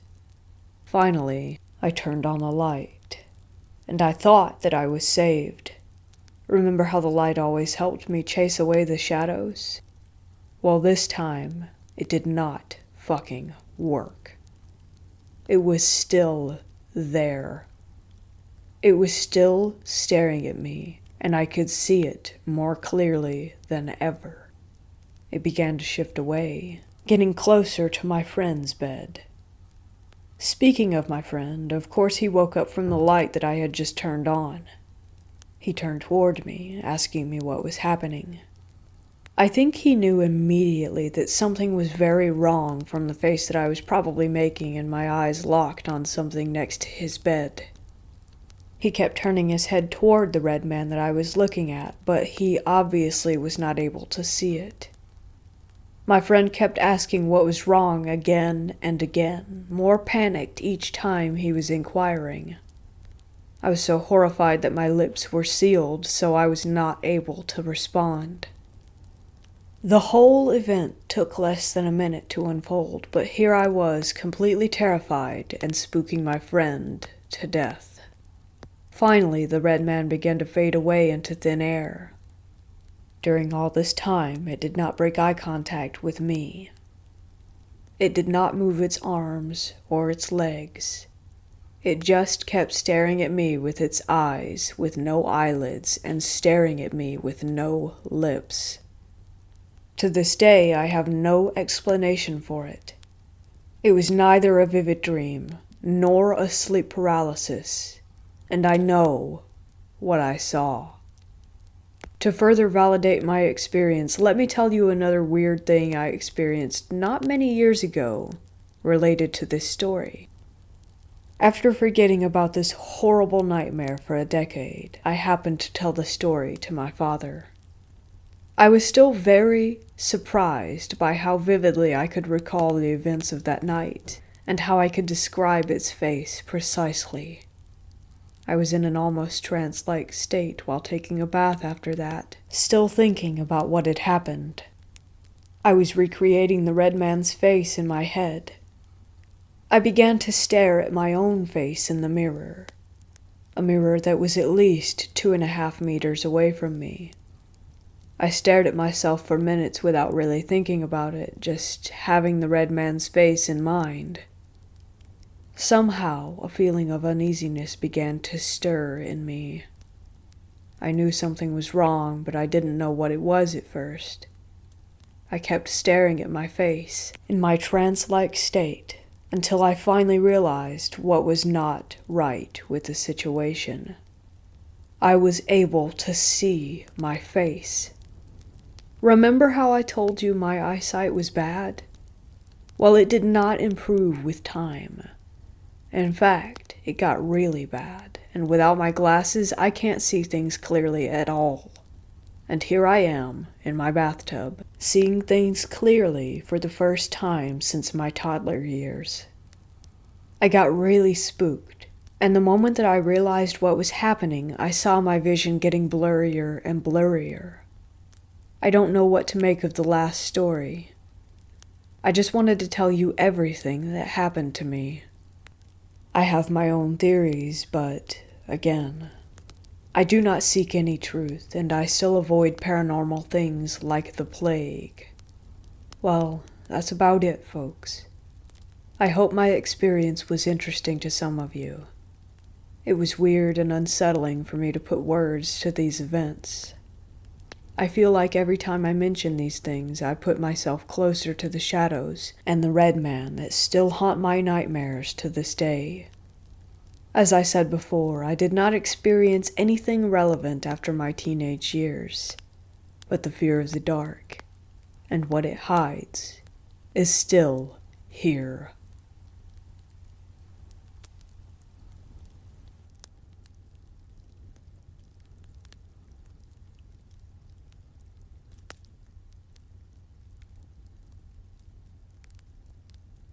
This happened about 3 years ago, but has really affected how I think about ghosts and the paranormal ever since. When I tell my friends, some of them find it very creepy, while others say they don't believe in any supernatural things, and while it is odd, they feel there must be some other explanation. I took a family vacation, me, my parents, and 2 siblings, over Christmas. All of us were already adults at this time, and while my family is agnostic and holds out judgment for the afterlife, none of us are religious or believe that there is a true afterlife with heaven or hell. That said, my parents thought it would be fun for us to stay at a haunted hotel in Jerome, Arizona on our way to a resort town further down the road. This whole town is supposedly haunted, but especially the hotel, which used to be a mental hospital that has long since been converted. We checked in and were given 2 of the most supposedly haunted suites because we needed 2 large adjoining rooms for everyone to fit. So far, everything was normal, until we got to the room. My mom and sisters suddenly smelled something they described as putrid in a spot in one of our rooms. I couldn't smell it, so dismissed it and moved on. We took a walk around the town, and I asked a bakery owner about the haunted stories, and she said it's just accepted that sometimes things fly off her shelves at home, but nothing hostile. Here is where the weird stuff starts. We signed up for the nighttime tour of the hotel, and a largish group of people, and we were all given electromagnetic readers while we walked around, and heard the stories of the mental patients that died there. Halfway through the tour, my dad and sister hear a sound and turn around to see the doorknob of the room next to them shaking and rattling incessantly.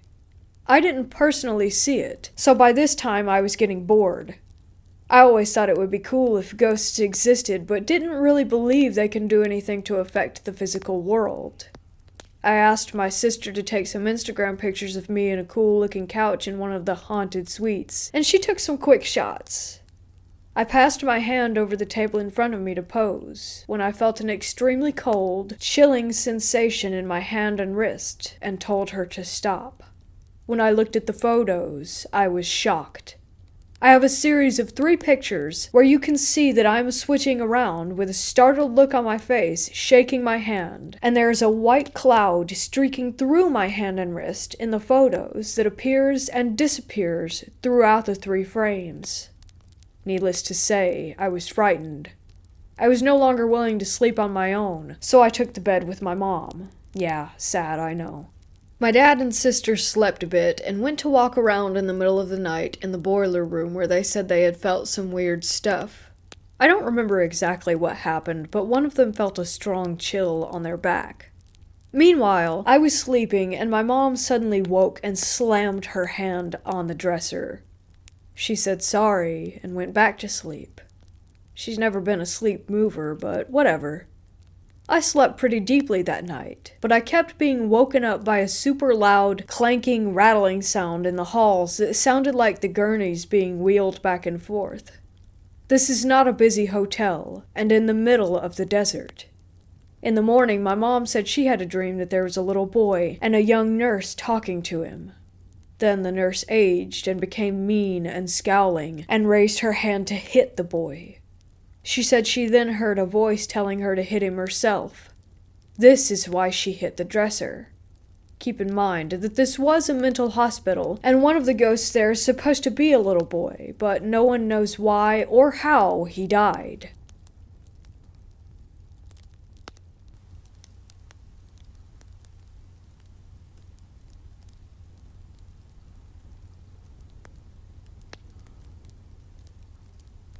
I've had a few paranormal experiences in my lifetime. My mom and dad said that when I was little, they would wake up in the middle of the night to me crawling around my nursery and saying a man with glowing eyes was playing with me. They believed it was my grandfather who died when I was born a hallway away, but I haven't seen him since. Anyway, my boyfriend used to live in an old farmhouse built back in the late 1800s with roommates. None of them believed in activity, but I asked about the old barns in the house when I was staying there. I always felt unsettled in the house when I would sleep there and often would wake up at around 3:12 a.m. to pee. But one night I woke up at that time and stumbled down the hall to the bathroom.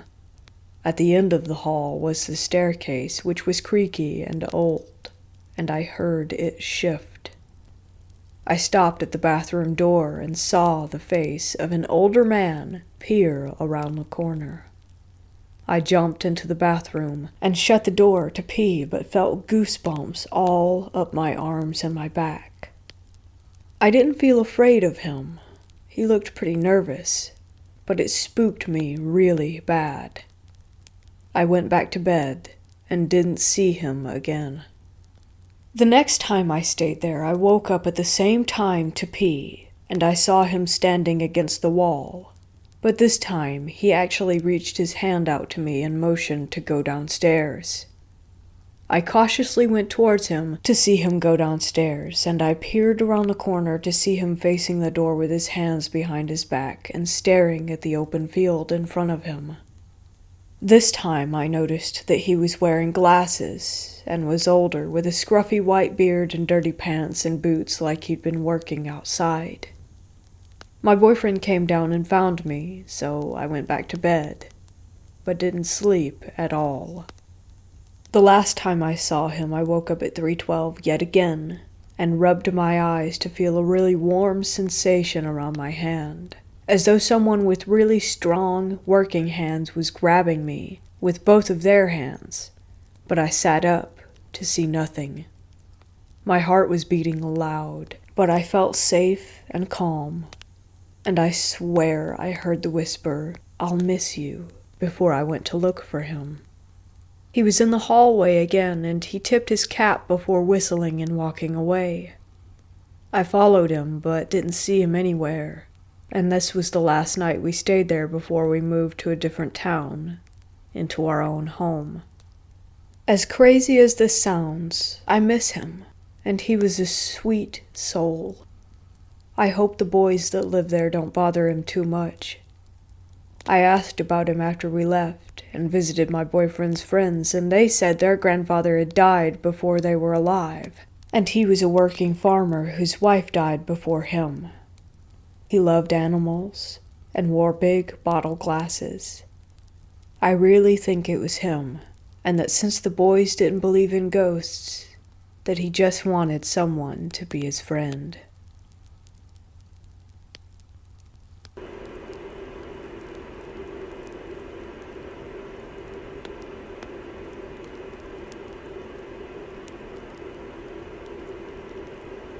When I was about 15 years old, I was a very curious teenager. I had only heard stories of the Ouija board, but had never actually tried it. So one weekend, my best friend slept over, and we decided to take our chances. My mom was super against me buying one, and she would have killed me if I would have brought one into her home. So my best friend and I took a big poster board and made our own Ouija board. We lit candles and turned off all the lights. It was about 1 a.m., and everyone in the house was asleep. When we started out, it was slow, but then the planchet started moving all around the board. I was convinced that my best friend was the one moving the piece around, but she denied it, and I trusted her not to lie. We asked how they died, and they just said, sick. After a bunch of other questions, we asked, how can you prove that you are who you really say that you are? They responded with, cemetery. I don't fully remember all the questions that we asked, but I know that it led to Charlie giving us some details. He said that his gravestone was by a path and a tree, small, round, with the year 1820. My mom's house is literally right across the street from a cemetery. I can look out the window and directly into it, so we are very, very close. It is an extremely old, historical colonial cemetery dating back to 1690. The next day, my best friend and I went over to the burial ground and started our wild goose chase for Charlie's headstone. Lo and behold, we found it. It was exactly as he described. His headstone was cylinder-shaped, the name Charlie was listed, and he was born in 1810 and died in 1820. Behind the stone was a huge tree, and it was right next to a pathway. I could not believe that the Ouija board actually worked. After discovering Charlie's grave, my best friend and I would sit and visit him every day after school. We would go hang out there when we were bored. Sometimes we would just sit next to him, smoke cigarettes, and talk. Maybe Charlie was just one lonely kid and wanted some friends. So that's what we gave him.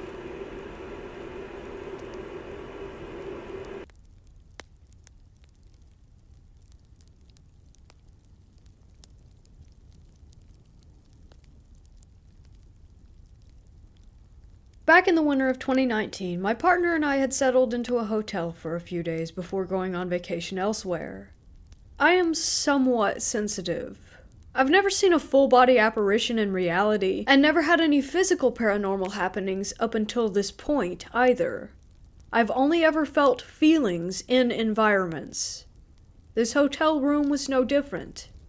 Upon entering the room, I felt a sense of calm when stepping inside. However, there was also a sense of curiosity. I felt as if something was watching my partner and I. Over time, this feeling became more comfortable, to put it lightly. Over the course of the next few days, different feelings became more noticeable by the minute. Most of the feelings consisted of being watched.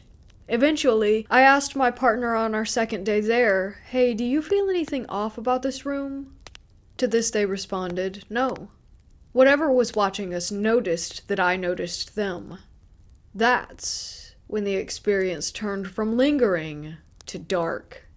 Later that night in bed, I had a normal dream. I don't remember most of it, other than maybe one image of running curiously through a black hall of mirrors. Suddenly, as if I had blinked, I saw the hotel bed, my partner and I, sleeping. We were laying away from each other, but there was a mass between us. A dark mass. It leaned in closer to me, and I felt what can only be described as a light body pressure on my back and arm as it held around my torso. The thing spoke to me in my sleep, more specifically in my mind. It had a male voice, but took on the voice of a mixture of my partner and my first ex-partner. It casually threatened that it was going to hurt my partner. I couldn't move, and my perspective was going back and forth from my own perspective of laying on one side of the bed to seeing a bird's eye view of the bed. I wasn't lucid enough to tell it to go away, but did have enough control to ask why, and to say, "Don't hurt us." It then responded, "I don't want to hurt you, but I want to hurt your partner, and I'm going to." I kept telling it not to better not to leave us alone. Then it threatened to hurt me as well. I could feel its intent, so I stopped responding. To my silence it replied, "Good. Be glad that I'm not hurting you, but your partner is going to hurt. Right about now." As soon as it said "now," I jolted awake to the sound of my partner's blood-curdling scream. My partner's leg had developed a Charlie horse cramp in their sleep at the same time that the spirit had spoken its statement. I could still feel the spirit's energy upon wakening, and one thought popped into my head. I told you. The next morning, we packed our bags for the vacation. I could feel whatever had tormented my partner the other night watching us leave. I told my partner about the incident, and they jokingly told me not to sick any demons on them. But they did believe me. I've never had a spirit contact me so directly in my life before this. That spirit did not attach to me, surprisingly. It stayed in the hotel room, and it's unlikely that I'll ever go back there again.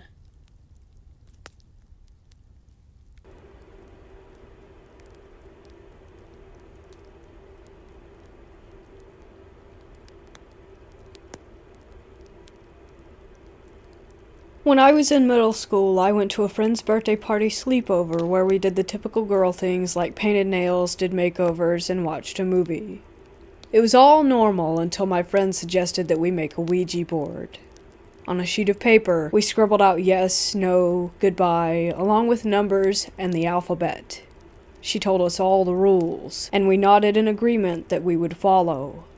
I remember the first movement happening, and I looked across to the girl facing me, insisting that she had moved it.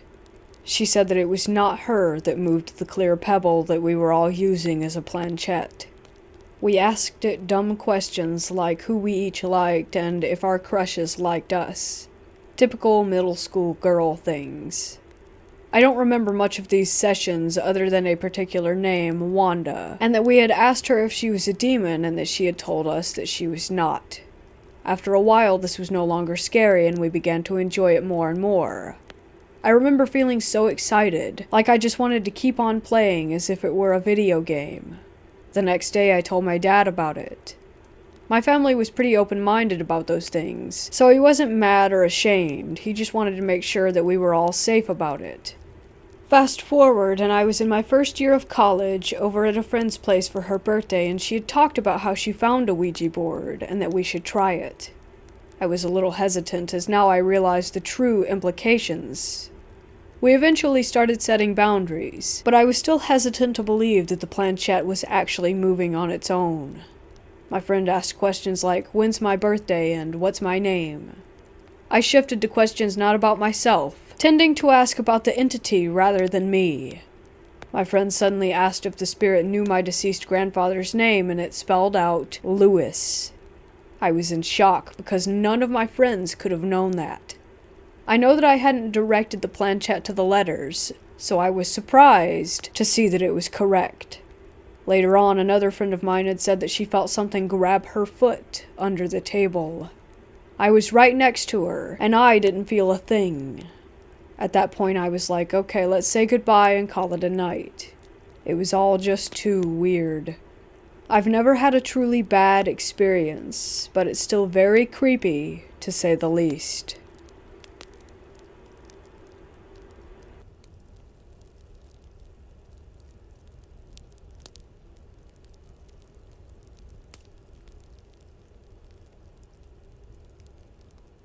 I was at Fort Sill for basic training.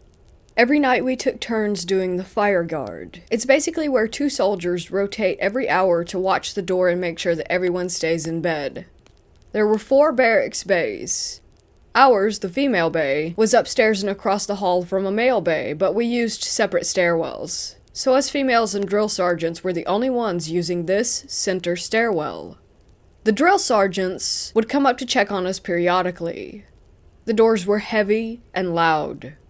We could clearly hear when they went into the bay across the hall. Every now and then, we would hear footsteps come all the way up the stairs and stop. Neither of the doors would be open, and we'd never hear them go back down. We even heard objects rolling down the stairs. You could hear them hitting every individual step as they went down. It was so scary.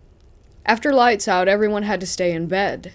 We had to let the fire guard know if we were going to be getting up to go to the bathroom, and no showering was allowed after that time.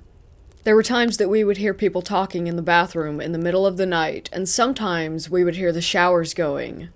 We would go to look because we would all get in trouble if someone was up making noise, but no one was ever in there. I should also mention that the lights are motion sensed.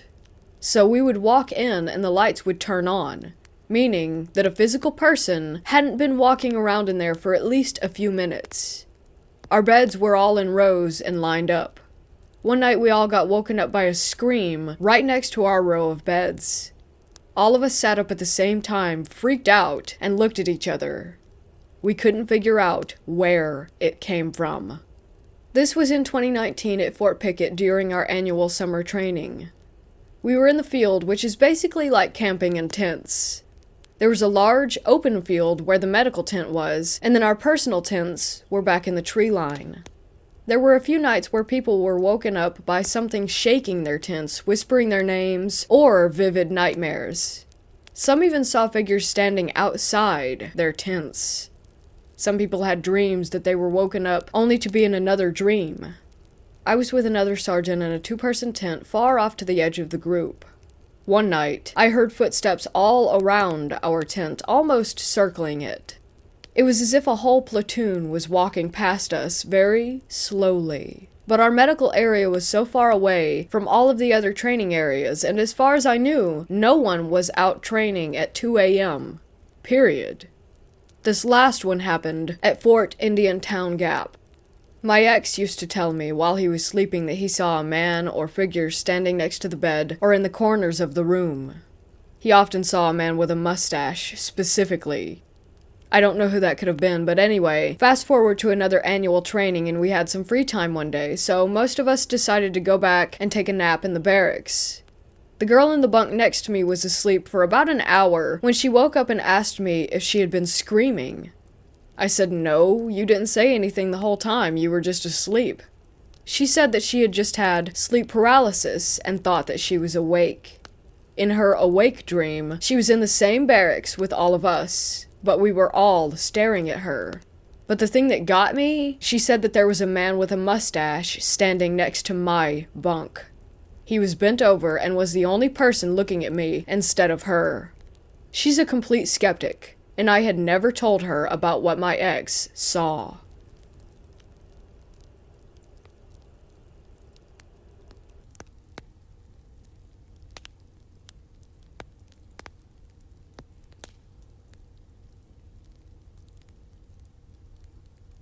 My family and I lived at a large property called Gladstone Villa in the former mining town of Bargoed, in the Caerphilly County Borough of the South Wales Valleys in the UK.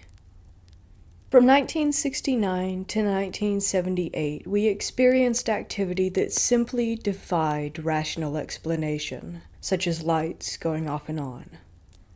We witnessed electrical cables being pulled, and my grandfather Bill claimed to have had a glass bottle thrown towards him as he entered the main bedroom, missing him by inches. I didn't personally see this myself, but I still recall the time he came from there with the broken bottle in his hands, and he told us what happened.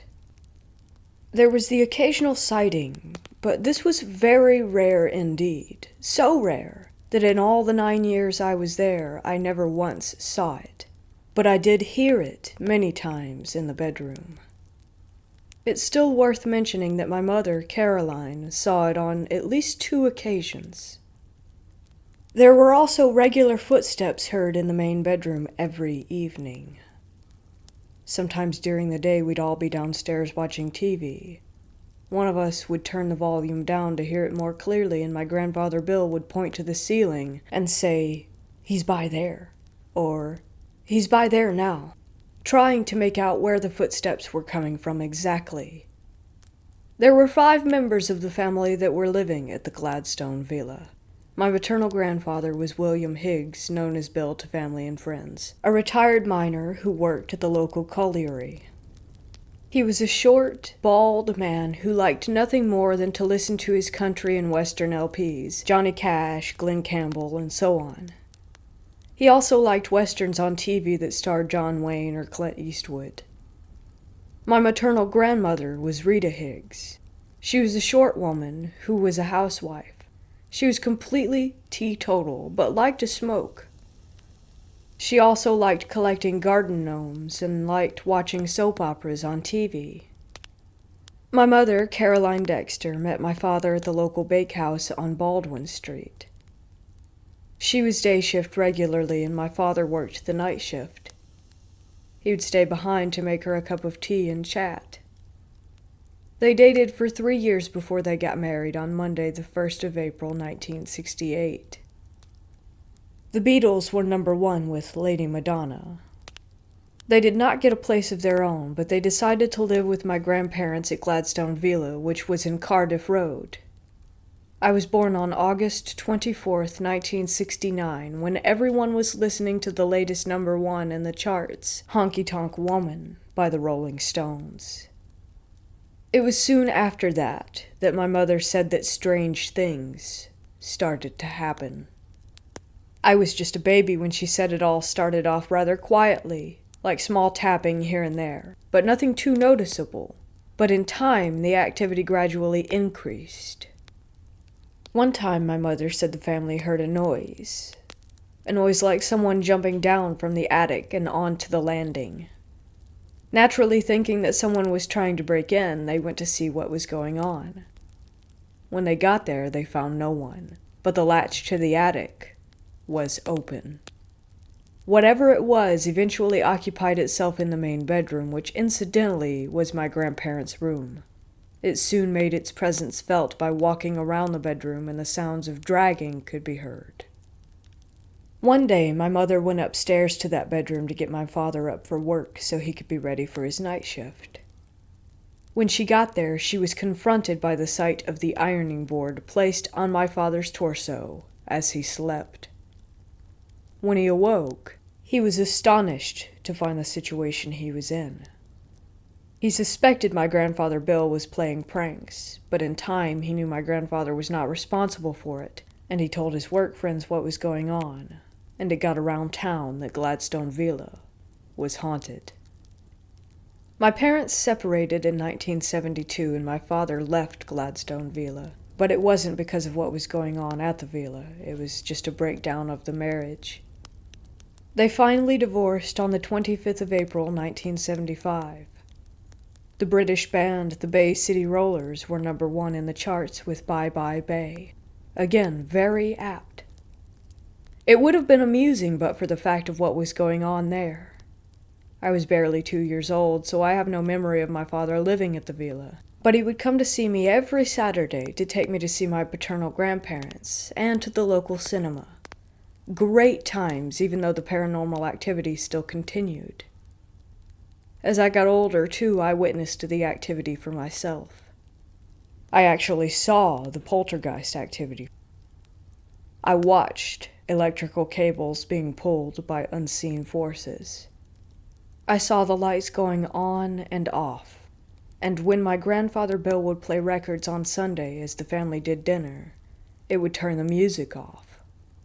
It took exception to the British band Slade and any religious TV shows my grandmother Rita would watch.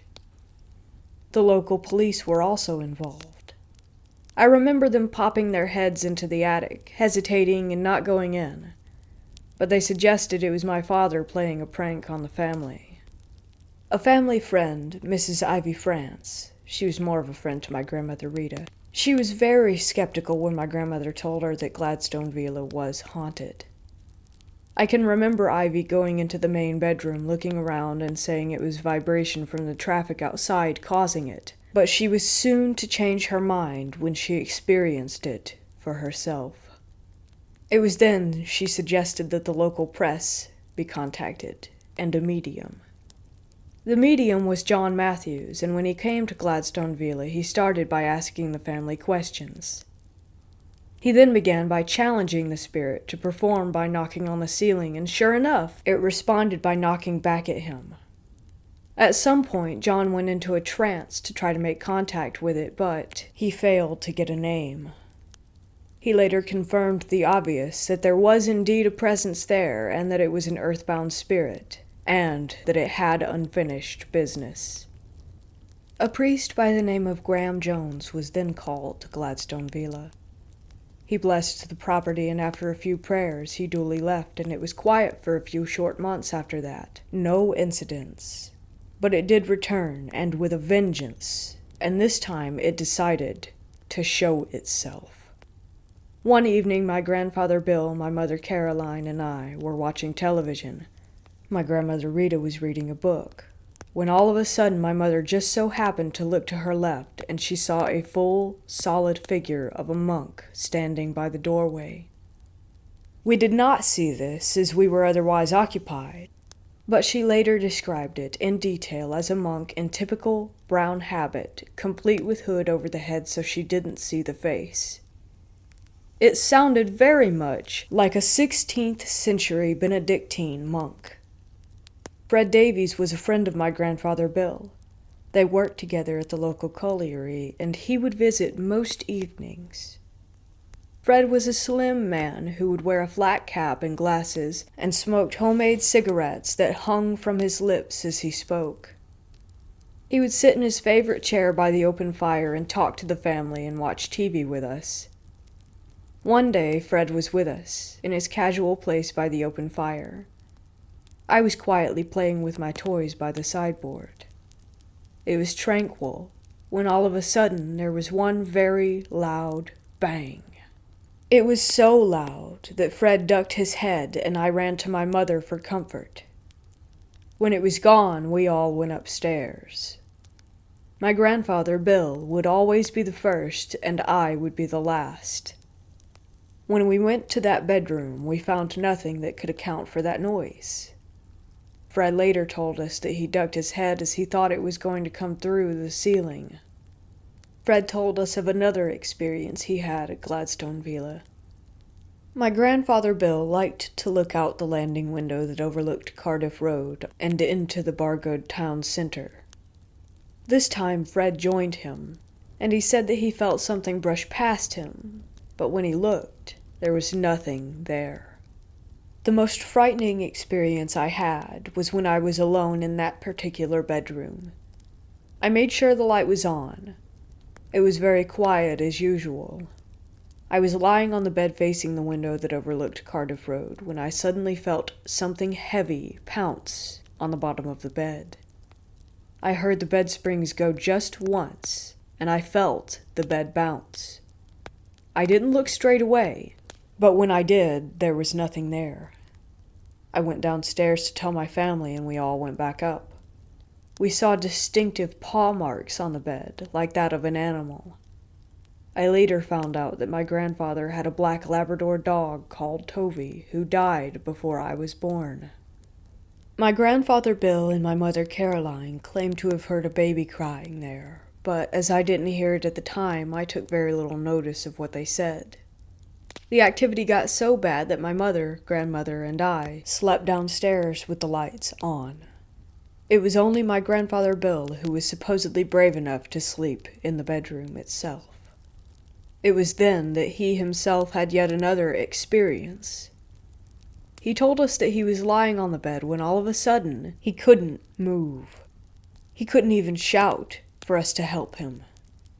This could well have been sleep paralysis, but he said that he heard something in the room with him. My grandmother Rita had her own experiences. One day she went upstairs into that room to get my grandfather up when she saw the boiler door open wide by itself. She didn't stay there to see what it was, but she rushed out. Another occasion, she said she had the sense of something pulling from under her foot, as if she had stepped on someone's gown. We had the ghost for so long that my grandmother Rita gave it a pet name. She called him Johnny, and my grandfather Bill would shout out that name to provoke a reaction, but nothing would happen. Ivy Francis's son, Charles, got to hear about what was going on at the Gladstone Villa, and he came along with some friends, and with my family's permission, they went into the bedroom.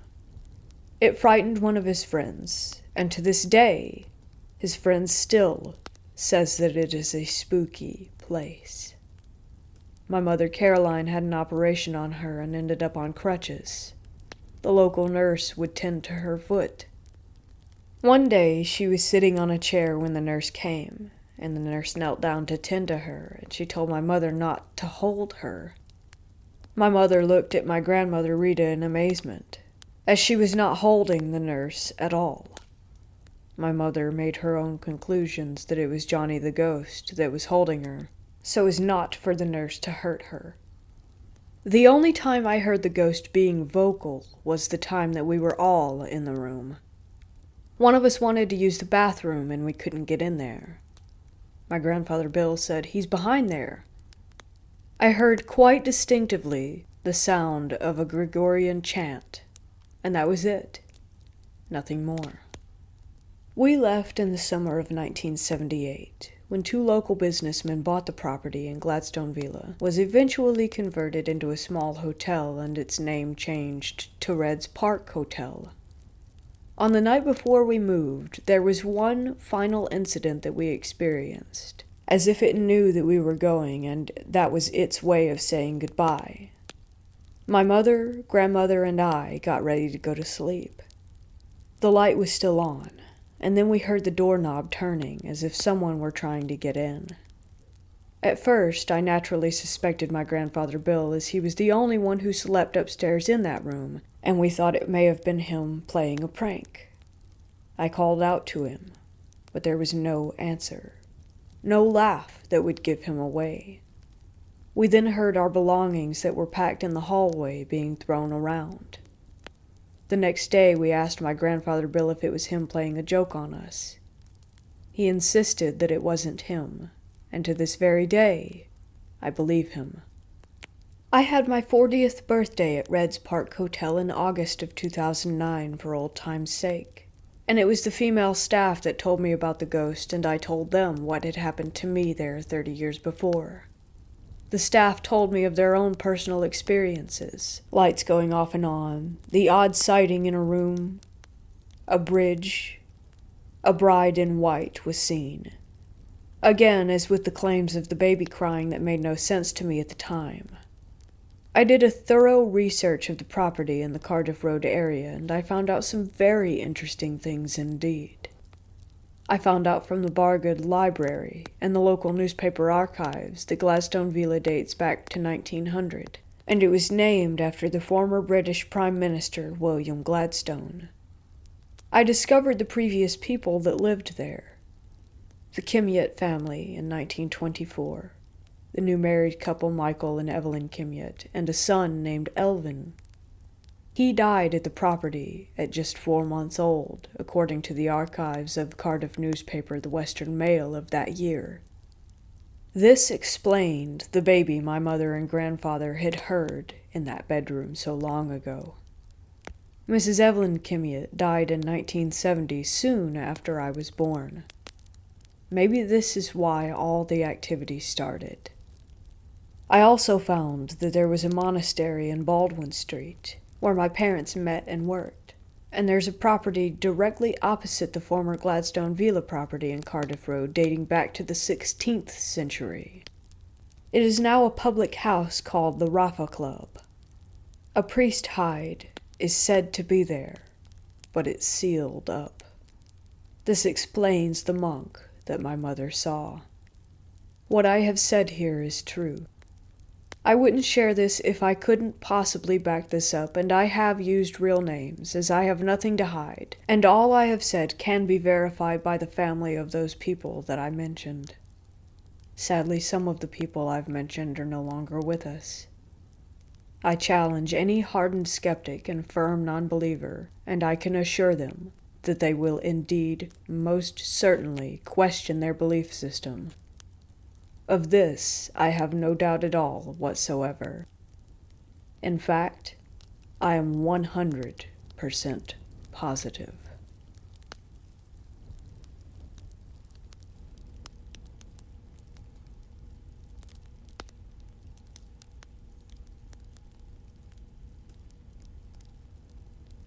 I have had many paranormal experiences throughout my life. I'm a spiritual person and have always been interested in the supernatural. This particular experience took place when I was 13. My mom, dad, sister, and I had to move because of my dad's work. This time, we were bound for Florida. At first, things at our new house were great. Then, a few weeks later, things started to occur. Our belongings were being moved from one place to another, for example. Next, I heard whispers and other inexplicable sounds. My family began hearing things soon after, as well as all of us starting to see shadows around the home. We were frightened. Most of the time, I would be staying home alone with my sister. During that time, I would see shadows moving, kitchen items would fall or be thrown. My sister and I would hear whispers. Then one day, there was a smell.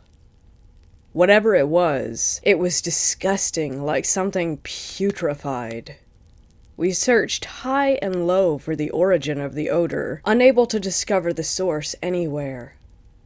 This continued for weeks, until Dad decided to talk to the landlord. The landlord told us that the home's previous owner had been killed in the house. Since then, a lot of people who stayed there reported strange experiences, including the smell. My dad was furious. Soon after, we moved into another house.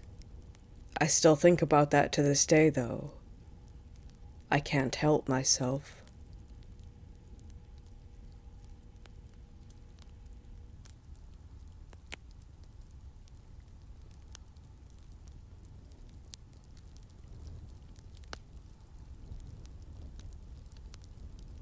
I recently had an experience that I'm just not sure about.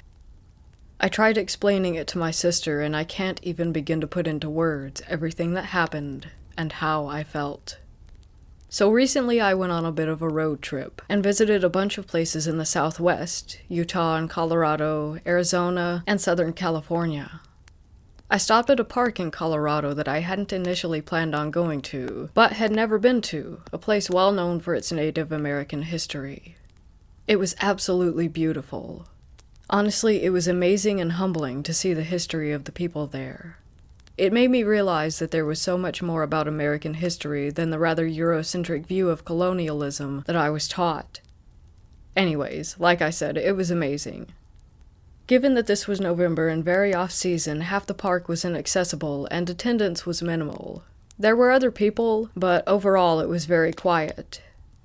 I had been viewing some building ruins atop the mesa, one huge multi-room building, and not that far away another large building with a very large kiva in the middle, and on the southern side of the building, number 2, was a solstice carving on the wall. I was walking around the smaller solstice building, as there was a couple walking around the large building, and I enjoyed the quietness of being alone. And when I went to the large building, they went to the solstice building, and then they left and I was going back to the solstice building to get some more pics of the solstice marker. I was now alone. It's hard to describe exactly what I felt and how everything went down, but I'll try. It was a pretty nice day, temperature in the upper mid-50s. I'm from the Midwest, so that's still shorts weather to me. Some light, small clouds, but not many, pleasant breeze, and a few birds chirping away, and more than a few chipmunks all over the place. As I walked around the solstice building, everything just became still. Like the wind stopped, the animals went silent and disappeared. It was just weird. There was a large, darkish cloud that came kind of out of nowhere and just hung there. There was a weird heaviness all over. And then there was this smell like what I thought was just a dead animal. Like that sickly sweet smell of rotting meat. I assumed that there was just a dead deer or rabbit or something nearby that the wind had been blowing the smell away, but the wind was gone and everything was just still and heavy. As I reached the solstice marker wall, I noticed that on top of the wall, mind you, the walls are only 2 foot high or so, there was a piece of pottery. I swear that this pottery had not been there before, and it wasn't there in any of my first set of pictures looking back. It was a large, broken piece, but now that I think back, it was really clean. The blacks and the whites were incredibly clear. I went and picked it up to get a closer look, and it was really beautiful. A kind of stair pattern and then an angled set of lines. It was really pretty, but it felt off, oddly heavy for its size. I wanted to keep it, and I wanted to take it, and just kept staring at it for what felt like... God, it's so hard to describe how I felt, but the time stood still, and all I wanted was this pottery. Even now, thinking about it, I still get this weird, longing for it. As I held it, everything was just silent and heavy, and that smell was just so strong. But suddenly, there was this huge raven out of nowhere. Legit, it was on the wall 5 feet away from me, and it was the largest bird that I had ever seen in the wild. This huge raven just cawed and flapped its wings, and I kind of snapped back to reality. Honestly, it was bigger than a friggin' condor. Its body was easily 3 foot tall, and its wingspan was just massive. I put the pottery piece down on the wall, back where I picked it up from, and just looked at this bird, and the bird just looked back at me, and I turned and walked away. Just like that, the dark clouds blew off, and the wind returned, and there were other birds chirping, and the smell disappeared. Actually, the smell all but vanished when the giant raven appeared. I got about 10 feet away from where I had been standing, just around the corner of the solstice ruins, and I turned around to see the raven, and it was gone. I didn't hear it flap its wings to fly away, and I didn't see anything in the sky, not even a shadow on the ground. It was just gone, and so was the piece of pottery. It was no longer on the wall. I went back to my car and headed back to the visitor center, as besides being totally weirded out over what had happened, it was getting late in the day and I had a fair bit of driving to do to get to my next stop down in Arizona. I had a good 35 minutes drive back to the park entrance to reflect on what had happened and how strange I had felt. Honestly, I felt like I had downed a bunch of Benadryl. I was so foggy until the raven showed up. Even now, I just really can't explain everything that I felt. When I got to the visitor center, I was the only person in the visitor center proper besides the employees, and one guy was just leaving as I entered. In the gift shop, I was getting a mug. I get a mug from each park I visit, and was talking to the park ranger and the cashier, who was an older American Indian woman, about how awesome that the park was, and how I wished that I had learned more about these cultures in school, etc. when I told them about the piece of pottery. I also said something like, "Oh yeah, up at the far view sites, there's a dead animal too. When the wind dies down, you can smell it." And the park ranger and the cashier quickly looked at each other, and then back to me. The cashier asked me if the smell had come before the piece of pottery, and I said yeah, that the wind had stopped and that the animals were all quiet, and I basically told them everything I said above, minus the intense urge to steal the piece of pottery, and they just looked at each other a few times and kept quiet, except when I told them about this huge raven and how it appeared. The cashier let out a gasp. When I finished my story, they had a few questions about the timing of things, how long everything lasted, and in what order everything had happened, and they asked me to describe the pottery and stuff, and all of a sudden the cashier said, "Would you like some tea?" I love tea and was like, "Yeah, actually that sounds wonderful, thank you," and she went and got some. The ranger and I walked back towards the employee break room down the hall past the artifact restoration exhibit, and she asked where I was and what I knew about the area, and I told her about how truly minimal my knowledge was about the native cultures, even those closer to my Midwestern home. When the cashier returned, she handed me a cup of sage tea, and she asked if I was honest about what had happened. I was really confused, and said yeah, and she told me to drink. The tea kind of tasted like a no-salt vegetable stock. I wished then that I had had some honey and lemon. Then they told me about what they think that I had been near. Apparently they hear a few different stories concerning skinwalker activity throughout the year, but none where someone sees the raven, and that's why they're telling me this. The cashier proceeded to tell me a bit about skinwalkers and how sometimes they curse objects to lure unsuspecting people in. She also said that the fact that the raven had appeared and removed whatever enchantments that I felt was very important, that someone greater than us was watching out for me at that moment, because even though skinwalkers can choose many different animal forms, they would never appear as a raven due to the spiritual importance of these birds. She said that if the raven appeared to me, they could share certain information with me that they would never share with anyone. She told me that the sage would help cleanse me of any remnants of the skinwalker's tricks, and suggested that I see a shaman. I had already finished the cup of tea and was getting a little freaked out, but oddly felt more calm after hearing her speak, and I thanked them and left. I tried not to run to my car, but walked very quickly and got out of there. That night, and a night or two later, I had some very vivid dreams, but I can't remember anything of them, which is odd. I usually remember my dreams when I wake up, at least long enough to write them down. But these dreams, even though they woke me up, I couldn't recall them. I don't really know what happened, or if they were just pulling my leg, but once I got home and really started looking into these things, I kind of feel... I don't know. I feel like I'm crazy, because I can't rationalize what happened. Even when writing this, I realize how insane it all sounds, and I still can't even fully describe it. How weird everything got. It's just hard to put it into words.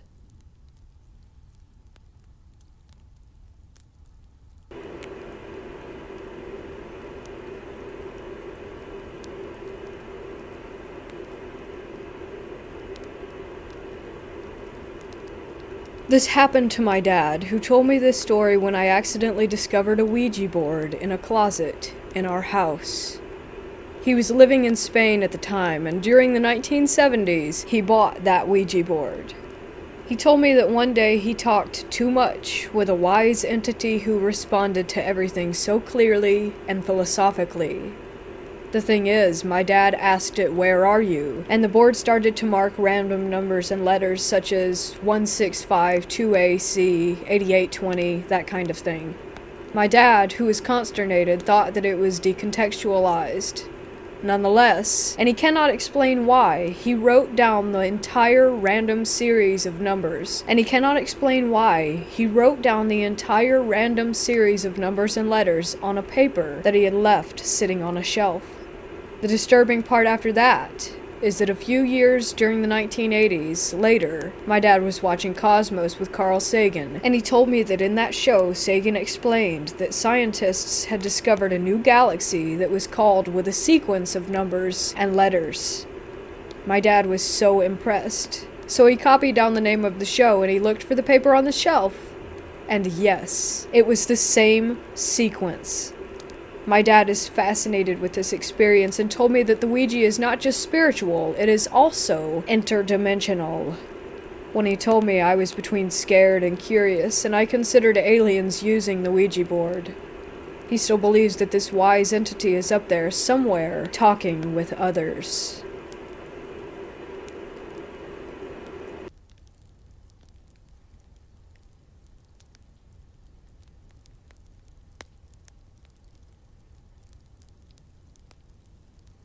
This happened to me when I was in high school.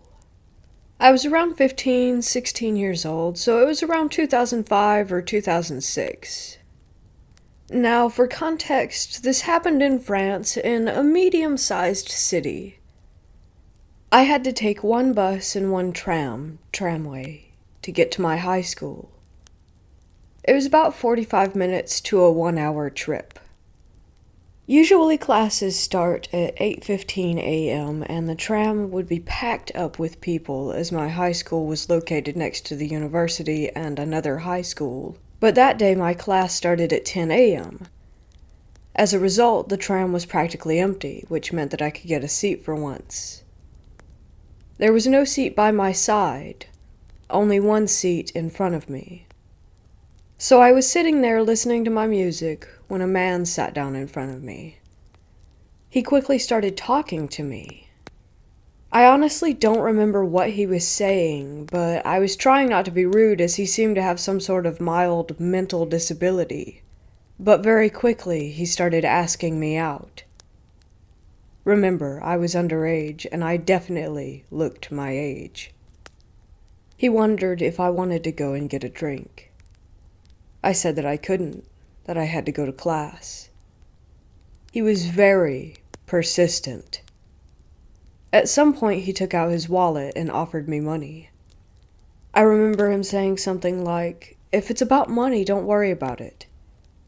He pulled out about $200 in cash. I was already creeped out by now and couldn't wait to get out of that tram, but I was also too shy to get out and sit somewhere else. That's when he pulled out a piece of paper. He was holding it in the air, and I remember him doing a motion with his head like, "Look at this" type of motion. It was an article from a newspaper that he had cut and kept inside of his wallet. I only had a few seconds to read what the article was about. All I had time to see was that something had happened to a woman. She had been assaulted. But that's it. That's all I had time to read before he put it back away. Now, as if this wasn't creepy enough, he had a giant smile on his face, like he was proud of himself, that type of smile. Whether he knew that woman or if this was a random article he for some reason decided to keep with him at all times, it's just extremely unsettling. Not only that, but showing it to a random girl? Why? The piece of paper itself looked like it's been in his wallet for some time. It was a little torn, but definitely wasn't old. I eventually arrived at my stop. He kept insisting on meeting again. I denied and quickly walked to my school. After that, I saw him again, once, a few days later. This time the tram was packed again, but I still felt the need to hide behind the people surrounding me, just in case he would see me and come talk to me again. The second time I saw him was maybe 2 or 3 years after. He looked exactly the same. I recognized him instantly. He was walking in the streets of the city and didn't see me. I realized I didn't give a physical description of the man, so here it is. He was average height, dark brown hair on the chubby side. He had glasses on, and the 3 times I saw him, he was always carrying a big backpack. The exact same military green backpack, and the same jacket.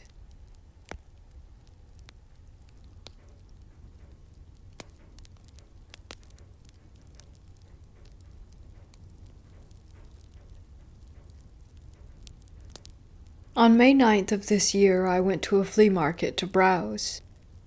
I passed by a clear cabinet that held an assortment of old antique dolls, and I was particularly drawn to an old, cracked doll wearing a hat with feathers.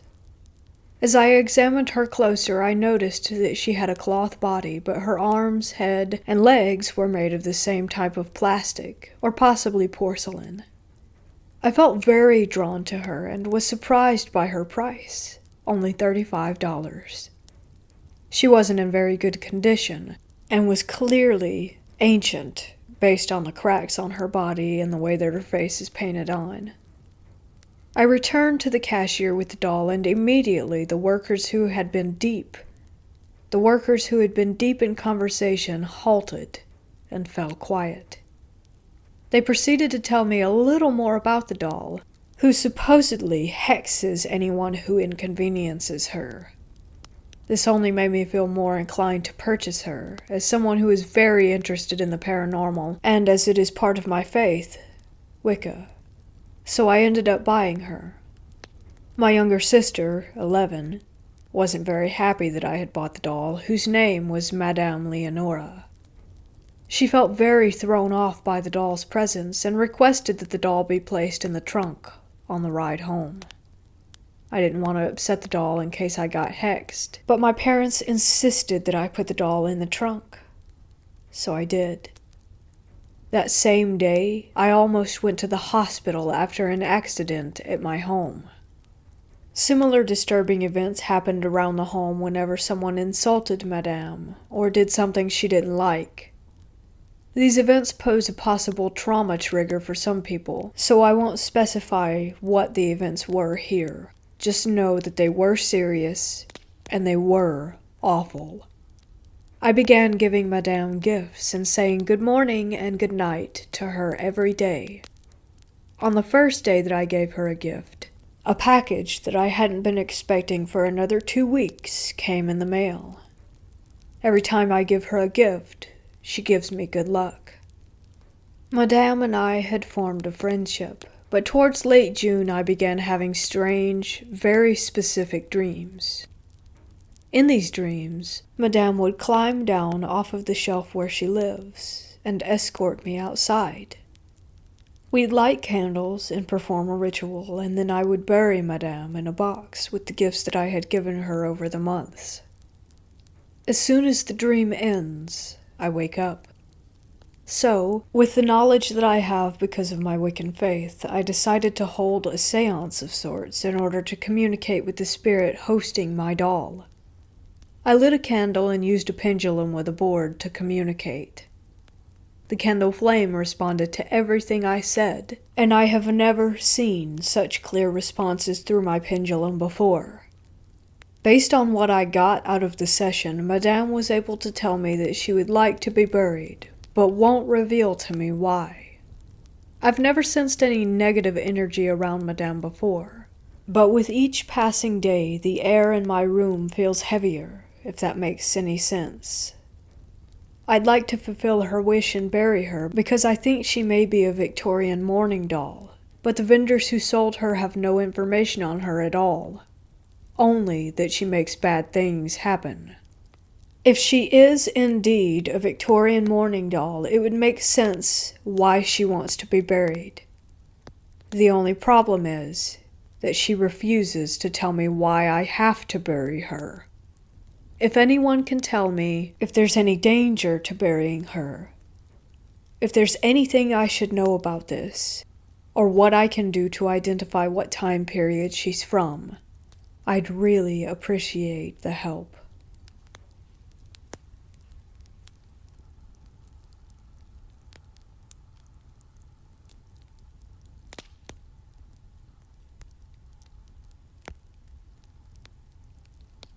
When I was a kid, younger than 12, my mom took me to visit her old friends at their apartment. It was decorated in an odd fashion.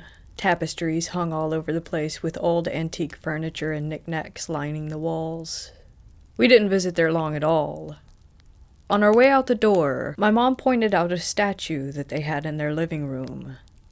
It had a beard, eyes that looked straight ahead, and a walking stick that connected to the base of the statue. It was about half my height, hand-carved solid dark wood, and was sort of tribal-looking.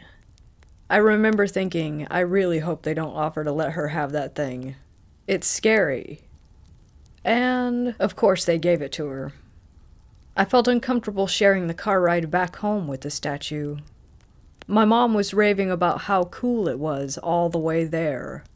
I couldn't have been less happy. After we made it back, she placed it down next to the fridge in the kitchen, right outside the entryway. That sucked because our kitchen was the center of our house. Anywhere you wanted to go, you usually had to walk through the kitchen. So I told my mom how much I hated the statue, and how I really hated the idea of it being there in particular. My mom told me that I was just being silly, so there it stayed. I didn't get a wink of sleep that night. I couldn't stop thinking about the statue being on the other end of the house, and it terrified me. It made me feel unsafe. I don't know what I found to be so threatening about it, but the next day my grandmother agreed with my feelings.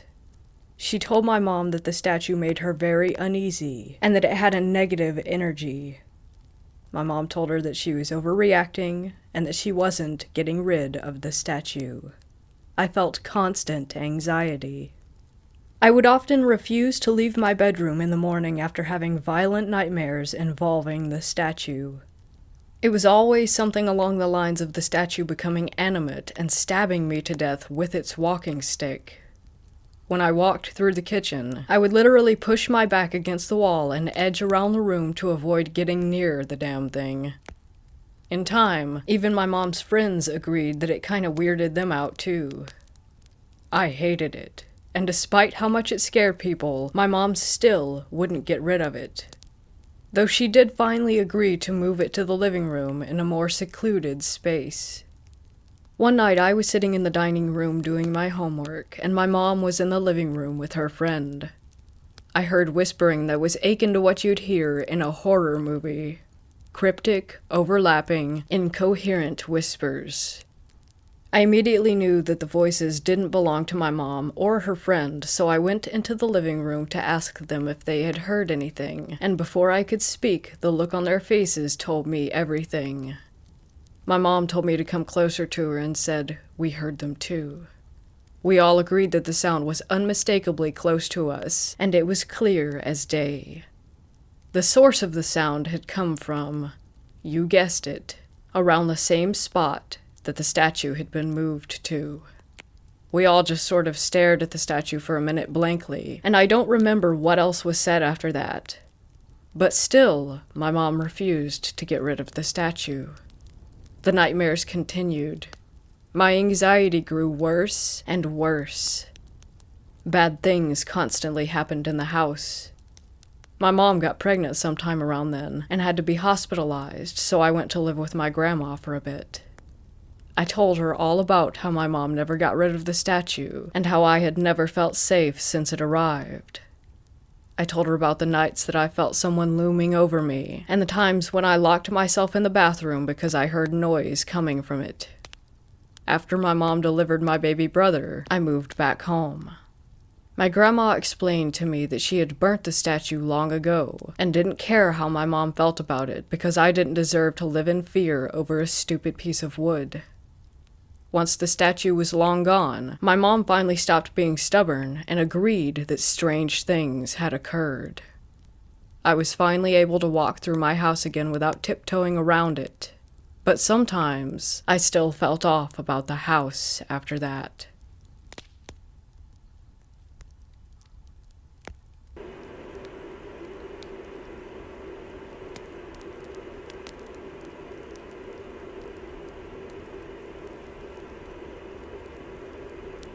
This is a long one, but this is a true and factual story about my experience.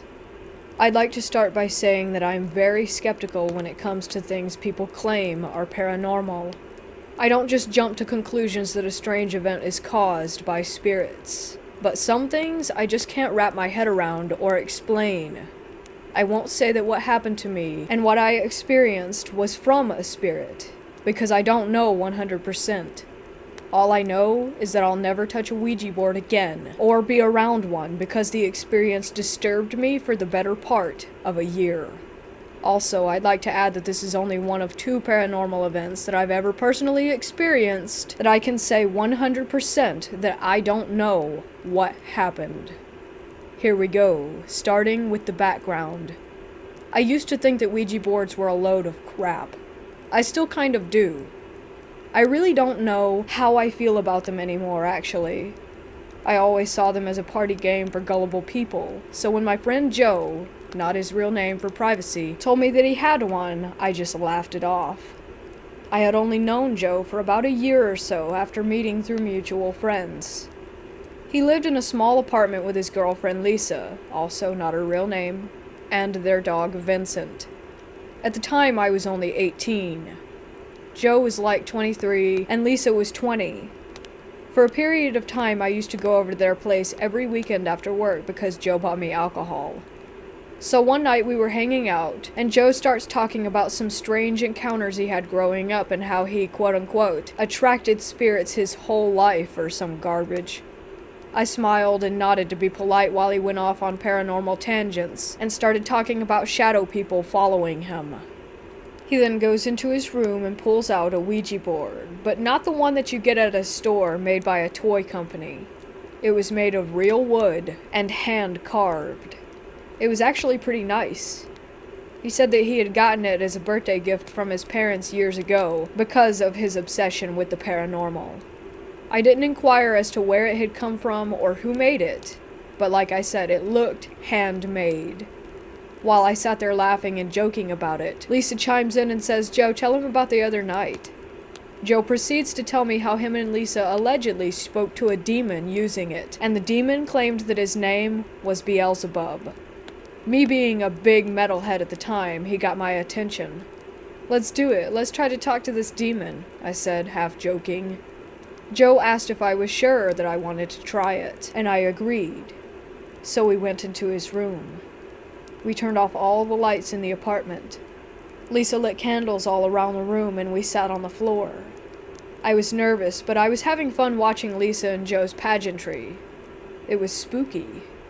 I looked over at Joe and he seemed unsettled. I asked what was wrong, and he said that he wasn't feeling right. He didn't like the doors open displaying the darker areas of the apartment. Him and I got up and closed every door in the place, as in every room and every closet. We sat back on the floor and Vincent, the pup, laid on the bed. And we began. I forgot to add, this is very important.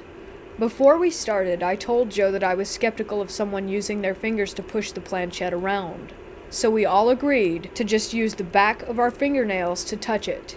Imagine just slightly bending your finger and placing the surface of your nail on the top. That's what we did. That way, even if you added pressure, your finger just slipped around on the planchet and didn't actually move it. We also made a rule. If the planchet moves, everyone has to lightly scratch the planchet with their nail to prove that none of us were the ones making it happen. What it looked similar to is placing your 2 fingers on a table and acting like they're legs and running in place. I hope that helps you get the picture. No one was able to move it on their own. We tried several times to ask if there were spirits with us, and got nothing. For about 20 minutes it continued that way. I told Joe I wanted to ask for someone in particular. Is John Smith here with us? Can John Smith talk to me? John Smith, obviously once again not his real name, was the name of my best friend's dad who was killed in a car crash while driving home from a fishing trip. That was when it moved, and it was absolutely insane. It felt like a great force just came to life in the planchet, like it had a mind of its own. None of that gliding around the board crap that you see in movies. This thing felt like we were holding onto a person's hand who was tugging and pulling. It was strong, but articulate movement, and it spelled out hello. I asked him if he was John, and it spelled yes. I asked him to prove it, and it spelled out the name of my best friend. I asked him where he was when he passed, and he spelled Lake. I had chills down my spine. What I thought was just going to be fun had turned into being emotional and scary. Joe and Lisa knew nothing about John Smith. I never mentioned him or brought up anything about the circumstances, so they couldn't have known. I began to grow very unsettled. I told Joe and Lisa that I didn't want to talk to John anymore, so they told me to push the planchet to goodbye or whatever it was. I called it a night after that, but I wanted more. Next night, I was back. Same routine. John and Lisa set up the room. John closed all the doors. Vincent was on the bed. Lisa said that she wanted to talk to her grandma, so we did the process. It was the same incident for her as it was for me. Memory is kind of fuzzy, but it spelled out I love you, and also spelled out some sort of inside joke that she used to share with her grandmother. Lisa was in tears. As with me, I had no info on her grandma, and Joe wasn't that cruel to make her cry as a joke. I felt powerful. I think we all did. I felt like I was finally a believer, that we had an actual way of talking to spirits. The possibilities. But then it happened. After the incident with Lisa's grandma, we were all kind of in shock. Joe was comforting Lisa, and I was speechless. We regained our composure and got back to it. This time we were asking the normal, are there any spirits with us? What usually left the planchet lifeless suddenly kicked in with great force. Scary force. The planchet moved violently around the board. We all kind of laughed nervously. We asked, who are you? The planchet shot to the moon symbol. If you don't know, this allegedly means a dark spirit. We all looked at each other and then simultaneously moved the planchet to goodbye. As soon as we did, Vincent jumped up and ran off of the bed. He sat and stared as if looking at someone. We had that door closed before. Joe jumped up and said, F this, and ran into the kitchen. Lisa and I followed. Joe about nearly had a panic attack. He rushed to turn on all the lights. I've never seen him act that way. We were all pretty scared. We don't know what happened, but we had that door closed, for sure. After some talking and calming each other down, I left. I didn't sleep that night. I had never seen anything like that.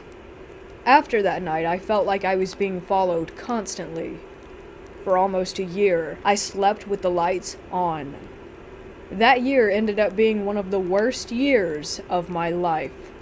I fell into a depression and was incredibly paranoid. I just couldn't shake the feeling that something was always watching me. I continued to go to Joe and Lisa's place occasionally, but we never touched the board again. We ended up having a falling out some months later over unrelated drama and never communicated after that. Like I said, that year was horrible for me. I started drinking a lot and tried to get over the feeling. I always felt like my energy was being sapped, like the air was heavy, and I struggled to find joy.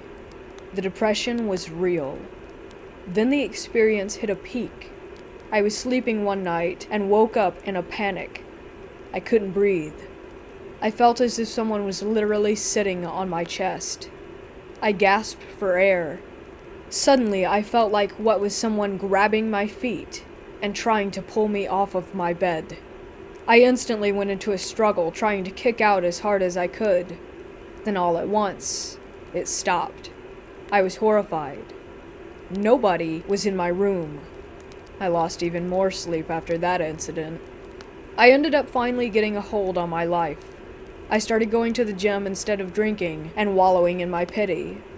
I started meditating instead of playing video games. After that year, it all went away. It was like I was free from that negative energy again, and I have been fine ever since.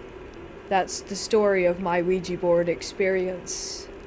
I'm still not sure if all of it was in my head, or if that night was just some sort of stress-induced panic attack, but whatever it was, I cannot explain it.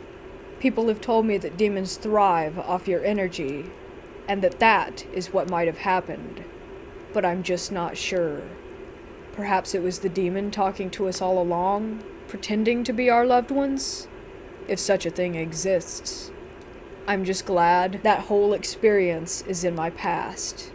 I'll never touch a Ouija board again, though.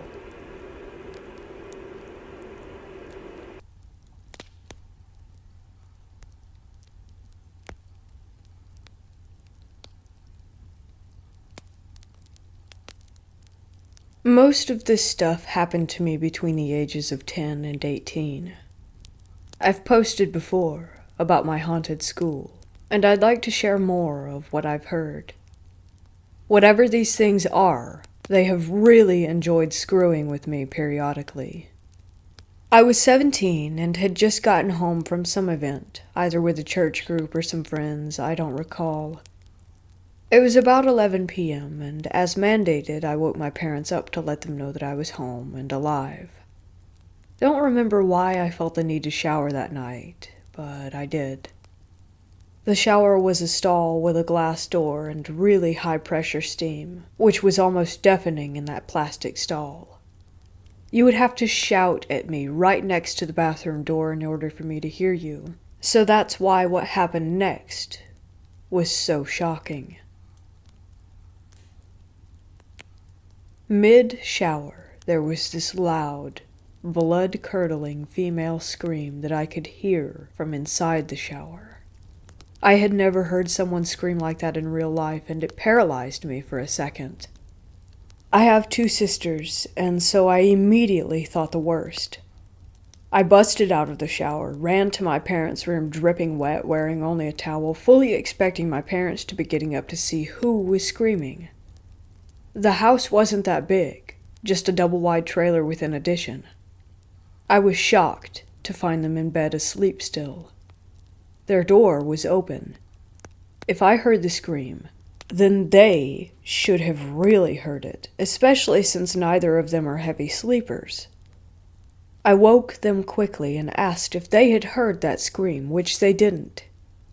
Mom was concerned, and Dad hopped out of bed and we checked on my siblings. All sound asleep. So then we searched the house and even looked outside. Nothing. He usually gets annoyed and upset when I talk about the paranormal. He had to exorcise some evil spirit from a room when he was on his mission at age 20, so he prefers to have them just not exist at our house at all, and no scary movies. But this time he was pretty calm, probably because he could tell how upset that I was. I wasn't dreaming, hallucinating, or making it up, and he knew it. I was standing naked with a towel, nearly hyperventilating and still dripping from the shower. Dad tried to comfort me, telling me it was probably just a cat outside. Yeah, really. He didn't believe it, but that's what he was selling, so I better buy it. I really had nothing else to do but go to bed. Down in the basement where most of the activity occurred, but you bet your butt I didn't sleep much. Whatever it was that was screaming would bug me periodically.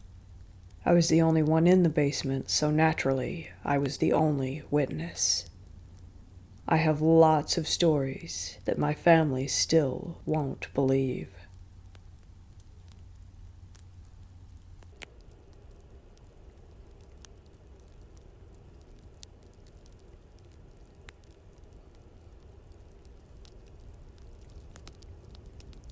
My unit in the U.S. Army was deployed to Iraq in April of 2006. We were in Ramadi. It was 123 kilometers or 77 miles outside of Baghdad. I was in a Humvee headed to Baghdad for emergency leave due to a death in my family. It was close to midnight, and the Humvee I was in was with 3 others and a turret gunner. The 2 other Humvees had the same 5 total people, 1 in front, 1 in back. I was without a weapon due to my leave. The Humvee in front stopped hard. We all figured it was a possible IED or VBIED. The team leader in our HV radioed to the lead HV. The convo went along these lines. "What's up? Why did you stop?" "Something flew in front of the HV." "What? Flew in front of the HV?" "Yes. We didn't see anything." And then the third HV piped in, "Does anyone hear that helo?" HV1 replied, "Yes." HV2, our HV, "Yes, but I don't see it."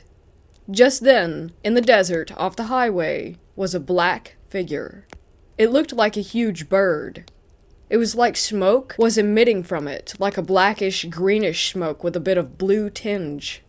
We all focused our eyes to the 2 troops with better night vision. They could see something but couldn't make out what it was, as the smoke was distorting the view. Within a second or two, a rock was thrown at one of the HVs. A big rock, like the size of someone's head. We all froze. Because of rules of engagement, we weren't allowed to just light it up. We used a spotlight, and in that light, something just flew straight up, and it was loud. And then we heard a loud screeching noise as well. Within a minute or two, it was over. We all sat there in a state of shock, curiosity, and panic. WTF was that? When we got to Baghdad, the translator that they were picking up to bring to the Marines that were with us said that it sounded like an ifrit. The team leader said, "What?" He explained to us that it was a winged jinn. We were all a bit speechless. We chose not to disclose to our command the winged thing, as battle fatigue, now known as PTSD, was a career killer at this juncture.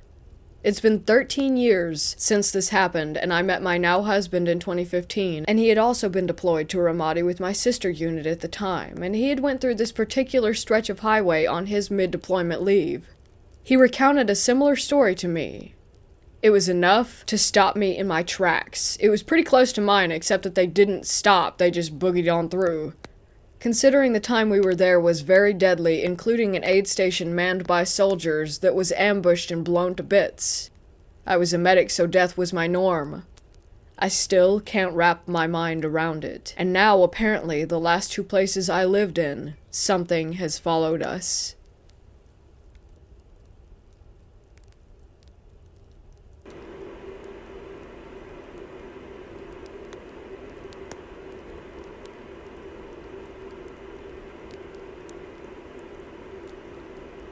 This happened about a year ago in a park near my house. My brother and I are very spiritual and believe strongly in this type of stuff. I had this one Ouija board for a few years now, gifted to me by my old stepdad. We decided to use it one night and got in contact with a ghost. It went pretty well, and we did it again a week later. We talked to a new ghost, and the ghost from the first time. It was pretty cool and insane to experience something so real. They were very nice, and we were very respectful since we take this stuff seriously. Toward the end, we asked that they would not follow us home and that they would let us leave. They agreed, and we said goodbye. They moved the planchet, therefore they said goodbye with us. It seemed to be all going normal when we left, until my brother started noticing a weird feeling in our home, and on top of that, he said that one day he was hanging out in the living room and felt something in the room with him. It was on the couch where he was sitting, and he could see a cabinet door that he left open in the kitchen. He asked out loud that if someone was there to please close that cabinet door, and they did. After I got home, he told me this, and we busted out the board again. I know that you shouldn't use the board in your home, but I felt like we needed to know what was going on. We asked if the ghost who was in our home was the ghost from the park. The planchet moved to yes. Fast forward a year today, and we still live in the same house. We have a few experiences with ghosts and spirits in our home, but never the one from the park. Plus, I never go to the park anymore. My question to you guys is what made this follow us home? We did everything we were supposed to do, had a very friendly encounter, and they moved the planchet to say goodbye. I read that that's usually all that you need to do. But we did all that, and it still didn't work. I don't believe that the ghost was negative or evil, considering that they just left our home after a while. Or at least I think, since I don't feel them here anymore. My brother is convinced that the ghost was messing with us, since during the conversation when we asked their religion, they just muttered out a bunch of nonsense. I guess that could be it, but I'm wondering if there could be another reason that they followed us home.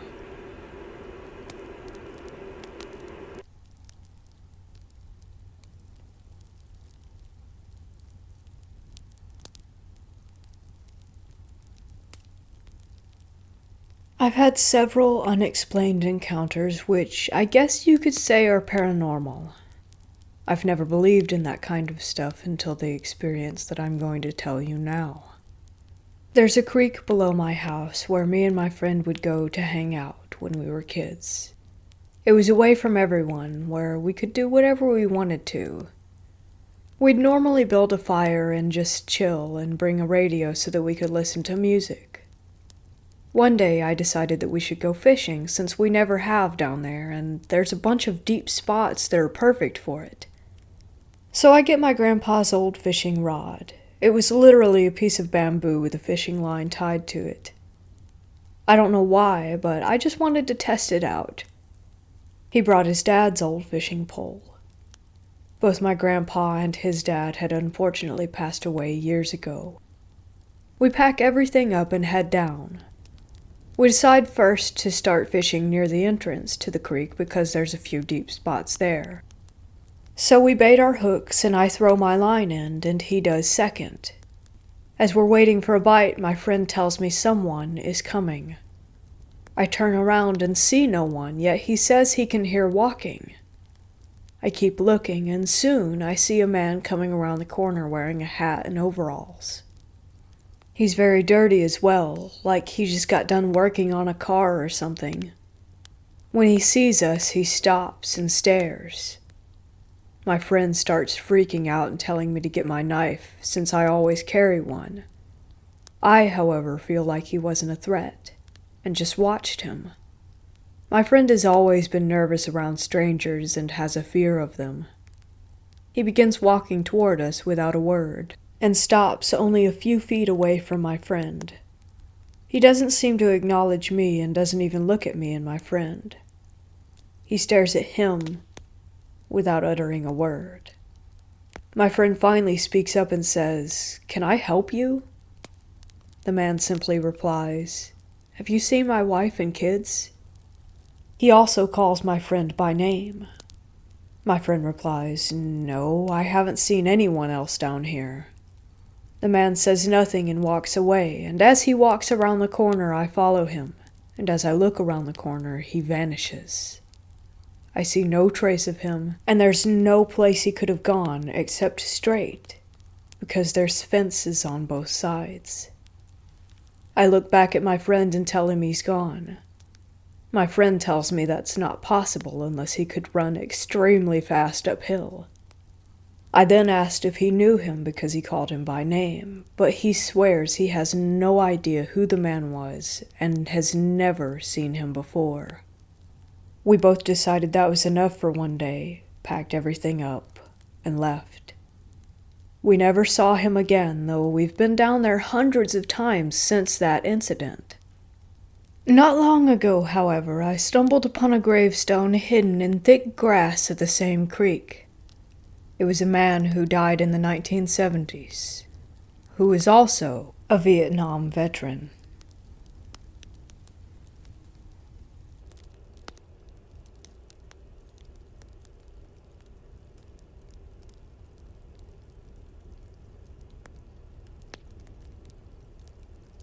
Among the many ghost stories told during lull periods of lengthy military exercises, the one that stood out the most in Singapore is probably that of the Third Door Charlie Company.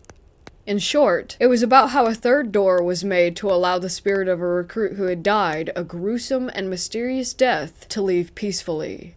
There was even a local movie made about the incident called 2359 that you can find on YouTube.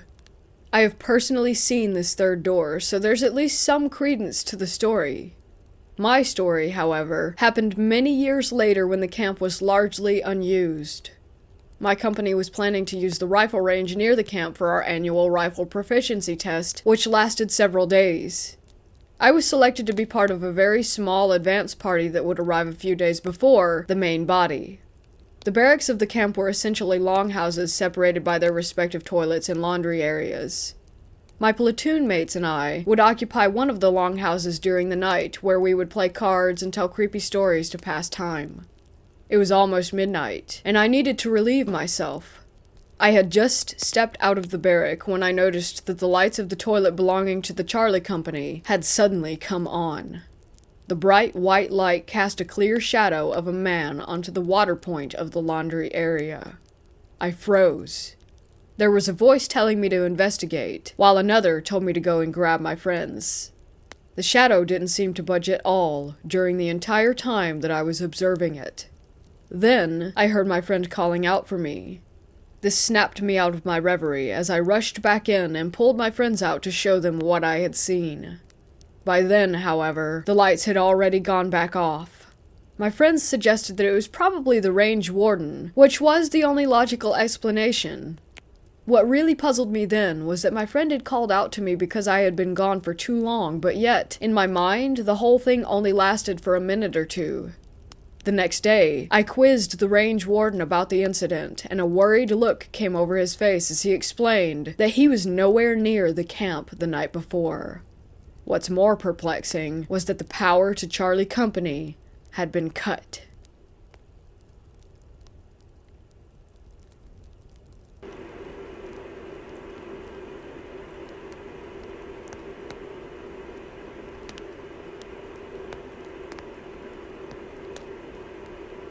I had just moved into a new place, and I was living alone. I bought a Ouija board and played with it my first night there by myself. Nothing really happened, so I stashed it in my dresser under some old jeans and forgot about it. A few weeks later, I was having a party and suggested that we all play with it. Everyone agreed. I went to get it, but it wasn't there. I was dumbfounded. I'm pretty tidy. I know where I put it, but I could not find it. I couldn't explain it, so I just said that I had misplaced it. I had basically forgotten about it by the next morning. Fast forward 6 months. As I'm going to bed, I lie on my stomach. I slide my arms under my pillow to get comfy. My hand hits something. It's the planchet. I have no idea how it ended up there. I threw it out, and I have never seen it again, but I fear that whatever happened with the board, and the fact that I was an edgy teen, opened something up. I was into all that black magic crap. I've done lots of rituals with seemingly no results. There's a lot more to this story. Basically, my roommates and I were terrorized in 2 separate houses by something that we cannot explain. Like it was following us. All I know is that it looked like a little girl, but I don't think that it was. I never believed in this kind of stuff, but it's hard to deny what we all experienced.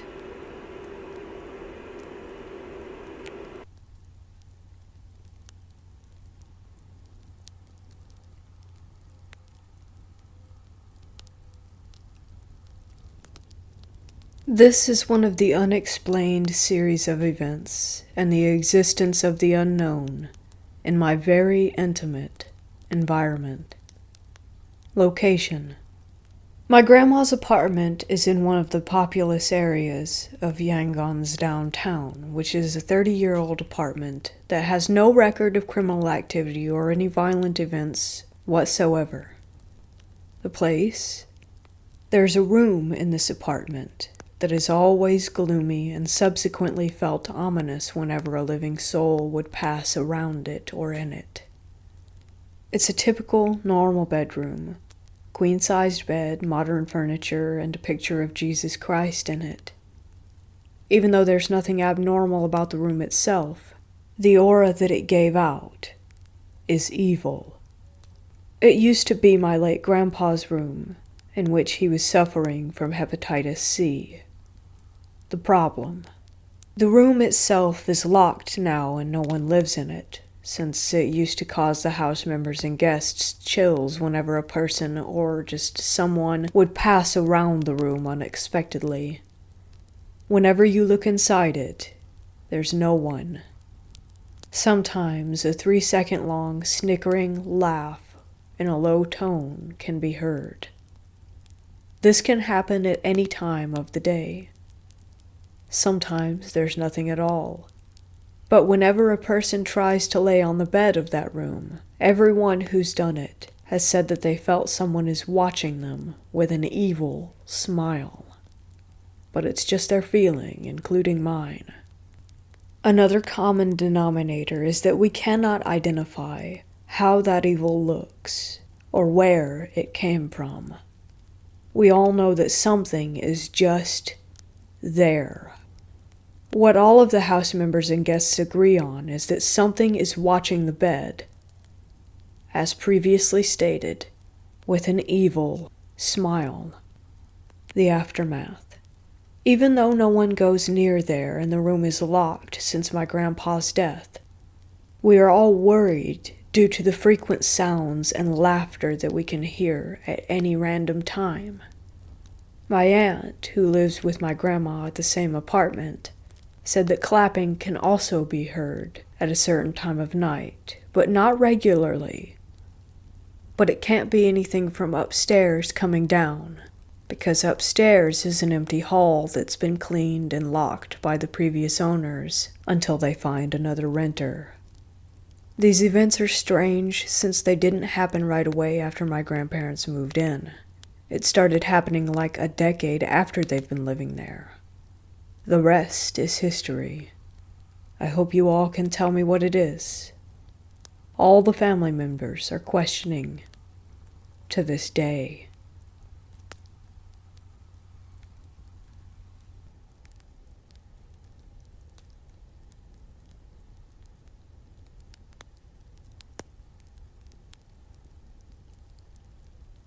This happened in October of 2019. So it was a weekend, and I figured it would be a good idea to get out of town for the day and introduce my girlfriend to my mom for the first time. She lives out on the plains on 40 acres. The house and land are 1/4 of a mile off the road into the field, with our long driveway dividing the land of 2 neighbors. We arrived around noon, and my brother and his wife also happened to be out there visiting that day, so I introduced the girlfriend to everyone and the dogs. I noticed that the loudest and most obnoxious dog, the beagle, didn't come to greet us, and my mom explained that the previous night she went to grab something from the truck, and on her way in the dog had darted out the door and ran off into the field, and still hadn't come back. This isn't all that uncommon for a dog to run off in the night and come back a couple of days later. Later that day, my mom recalls that her and my nieces were woken up around 1 a.m. to all the dogs howling and barking non-stop, just going nuts. Eventually they stop, and everyone gets to go back to sleep. We continue to have a nice quiet day out in the middle of nowhere for a few more hours, when we notice that this hawk has been flying around the same spot all day in the field. So my brother and his wife go to check it out, while I mess around doing something else. A few minutes later, my brother comes back and tells me he found the missing beagle, but something is wrong. I should go check it out before telling my mom. I follow my brother out into the field, expecting to find a dead dog. As we were walking, I see a spot of blood and think it was probably coyotes.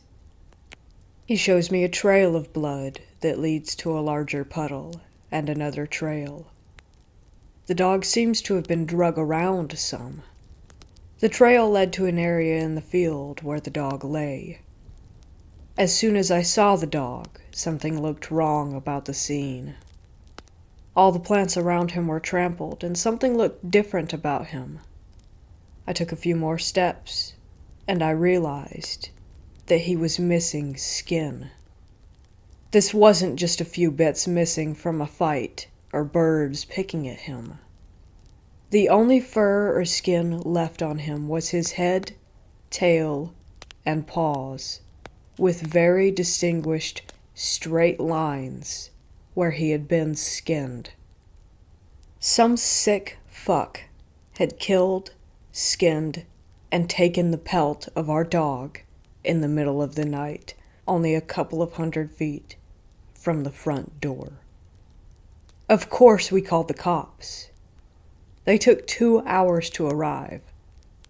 They took pictures. We looked around the area and noticed tire tracks, but we couldn't tell how old they were. We also found a pile of horse shit that looked pretty fresh close by. Did whoever did this ride a horse out there? To this day, the cops have never followed up with anything, and nothing else has happened.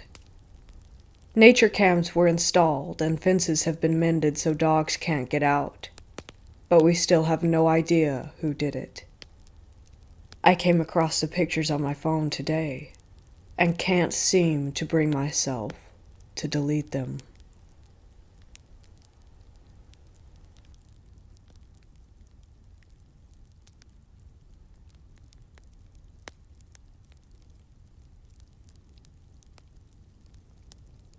When I was 15, I traveled to Europe with my family. We stayed in Ettal, Germany, in a small inn for a few nights. My parents had a double bed on the second floor. My sisters had the double bedroom next to theirs, and I was lucky enough to have a single room all to myself at the far end of the hall. When we went to check into our rooms, as soon as I entered the hallway our rooms were in, I remember almost feeling as though I had walked into a wall of, I'm not sure what to call it, bad energy. I just felt so unnerved and uneasy in that hallway, but I passed it off as an overactive imagination. I slept the first night without any issues, other than just waking up a few times. The next morning at breakfast, one of my sisters mentioned feeling really uncomfortable in the hallway, almost as if the air were crushing her. That unnerved me even more, just knowing that I wasn't the only one who felt weirded out. Plus, she was an adult at the time, so it further cemented into my head that that wing of the hotel was odd. Later that night, I'm sleeping peacefully when at about 2 a.m., I'm woken by something ripping the covers off of me and being jerked about 2 feet toward the end of my bed by my ankle. At first, I thought someone had broken into my room, because when I turned toward what had grabbed me, a huge, looming black shape was visible in the darkness, as if a man were in there with me. I frantically flipped the light on, only to have there been nothing there. The window was locked from the inside. There was no one in the closet or the bathroom, and my room was also still locked from the inside. I stayed up the rest of the night, terrified.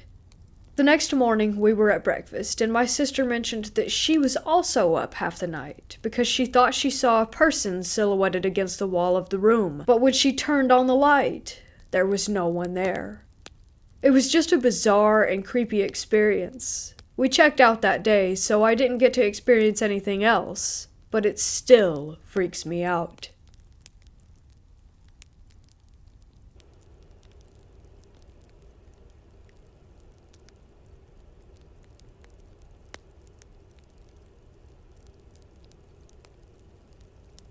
I'm in the Navy and I currently work on a base which encompasses an island called San Clemente Island.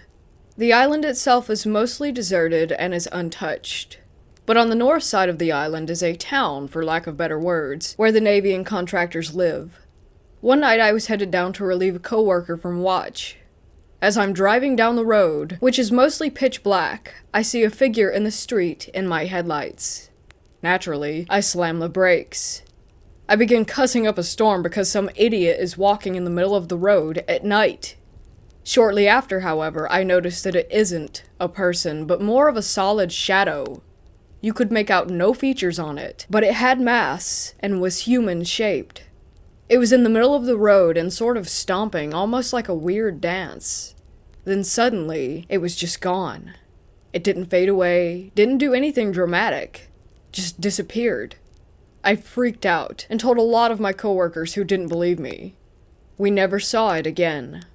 I have heard some stories of people on the island having doors in their work areas open and stuff moving around on its own, but no stories anything similar to mine. I don't know much about the history of the island itself, but I do know at some point it was owned by Native Americans, and quite often remains of them are found or unearthed.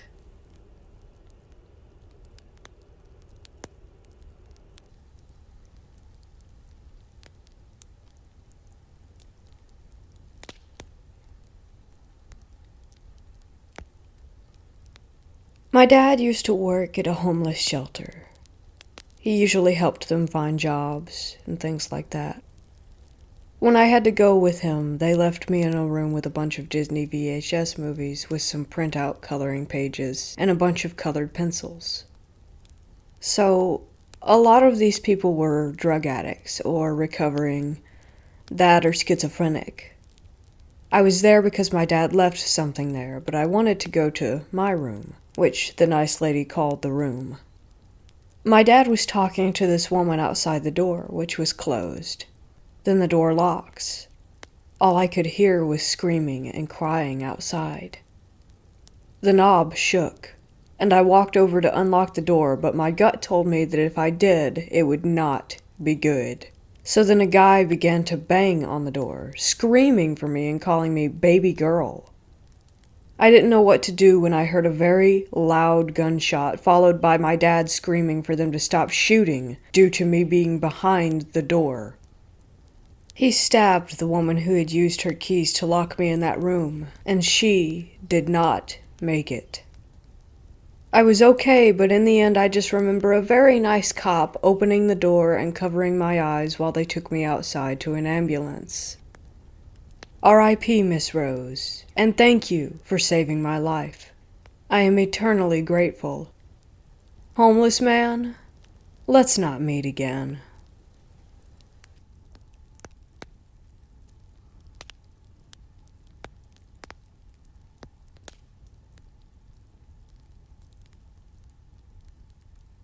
I bought an old antique Asian chest about 15 years ago. It was really lovely. I moved in with my parents while I was in college into the guest house out back. There was no room in the tiny cottage for the chest, so my mom had me put it in the walkway between the back of the house where my young brothers slept and the living room. Everyone, and I mean everyone, hated that piece of furniture. They'd scurry past it as fast as they could to get wherever they were going. Occasionally we would hear knocking or a random door that would just open. One morning my brother Justin and I left and went to run errands and go shopping. When we came back 6 hours later, my mom was raking leaves in the front yard. When we got out of the car, Mom asked, "Wait, when did you come get Justin?" We told her that we had been gone all day. She said, "No, you haven't. I just saw him 2 hours ago. I assumed he'd gone to his bedroom to play video games." I told her that we had been gone since early that morning, and she kept insisting that there was no way. He walked past her. She had said hi to him. She said that he didn't respond to her, but she figured that he had been on a mission to get to his room.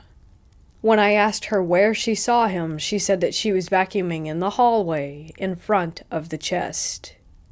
I ended up giving it to my older brother, who said that he would hear my nieces laughing and playing in the hallway of his apartment. He said one morning he got up to see the youngest run down the hall into her room, but when he got to her room, she wasn't in there. He threw it out. I wish he hadn't, and I wish that I knew where it was now.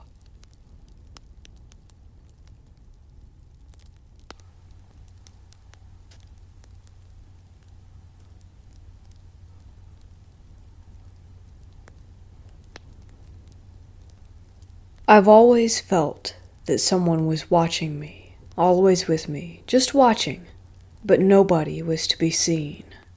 It was one night during a November break after my birthday, around 2:30, when I started to feel sick, so I got up to use the bathroom. My room was in the basement right next to my parents'. I left my room, and we have this hallway. I walked down, and it was pitch black. I was going up to the door that leads to the stairs, and for a quick second, there was just a girl standing there, and then she just floated up and disappeared. I was so scared, but I really had to use the bathroom, and we only have one that was upstairs, so I continued my journey and used the bathroom. It took me about 20 minutes to get my head together, and then I went back downstairs to bed. Since I moved into this house, 3 a.m. has always been scary to me because I hear a lot of things, and my parents just think that I'm crazy. But the clock hit 3 a.m. I was already scared for my life, and I said, I'm just going to try to go to bed. I tried for about 10 minutes, and it felt like I was being watched still, so I said, hello, is anybody there?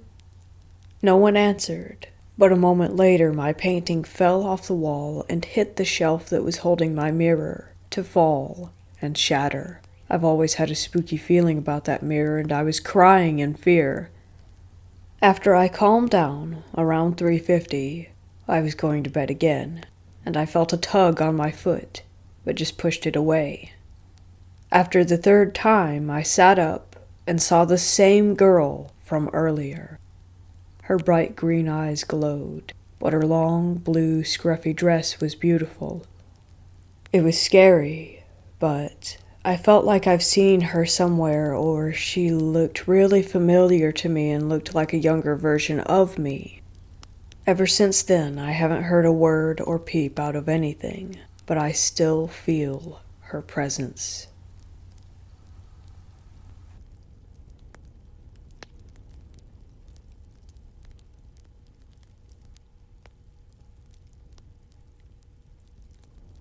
I was in Florida for a high school marching band trip. This was 3, maybe 4 years ago. We were marching in the Disney parade, so we got to go to all the theme parks, including Universal. One day we were in Clearwater. Myself and 3 guys who were part of my group were hanging out on the beach, far away from everyone else.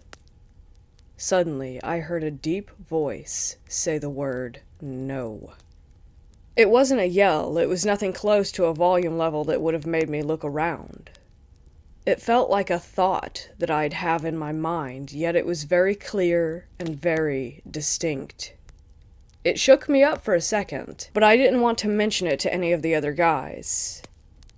After about a minute, though, one of them asked, "Did you guys hear that?" Instantly I replied, "The no?"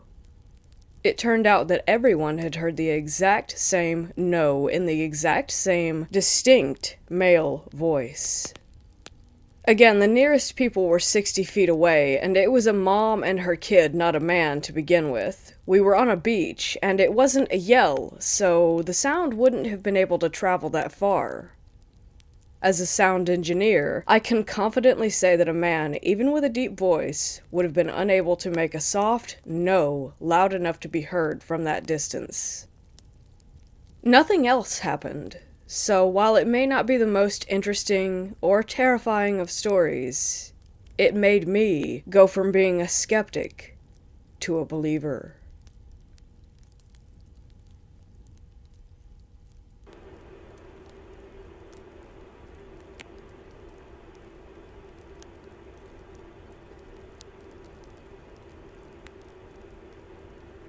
I just had the scariest experience. I lost my ex over a year ago and had bought a Ouija board in desperation out of longing to communicate with him. I tried countless times, and it never worked, so I stored it away. Yesterday, my current boyfriend's good friend passed away. Suicide. I didn't know him very well. Today, I had a random thought to maybe try to communicate with him. I pulled out the Ouija board and asked to speak with him. It wasn't working until I closed my eyes, and then it started to move. It went to yes, I then asked it to give me a sign that it was really him. It went to the number 9. When I asked what this meant, it just kept going back to the number 9. As it's moving, I heard my cat hiss. I opened my eyes and my cat was over the Ouija board hissing at it. My cat has hissed maybe twice in his entire life. I about pooped my pants and asked to say goodbye. I was already freaking out when I called one of my friends and they said 9 is an upside down 6. Now I am absolutely terrified.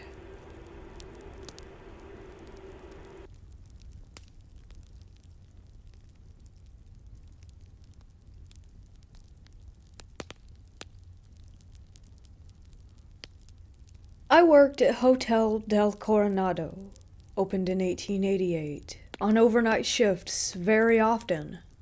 We have historic pictures all over the walls of Babe Ruth, Roosevelt, Marilyn Monroe, etc.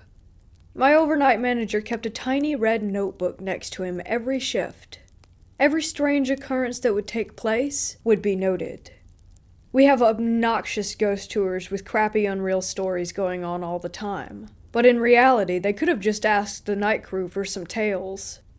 We would have some items turn on and off, which was normal with old wiring. We would receive creepy phone calls. People would see figures that would disappear and hear things when no one was there. Bellmen would find children's handprints littered all over windows and mirrors when they have not seen a child all day. But one story stuck out from the others. The overnight manager was doing his laps around the halls, as he does every night. Some were curved sharp, where you couldn't see what was on the other side. It was around 3 a.m., of course, when a hooded, dark figure darted far ahead across his path. He shouted and scurried quickly. He turned the tight corner to find an empty hallway and a room door. No sign. It was just open.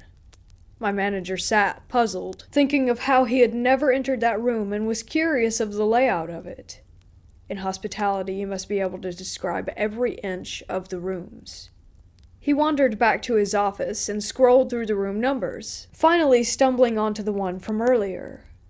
Then he sat in shock when he discovered the room's snapshots. The first picture in the layout file was of himself on his first day of work.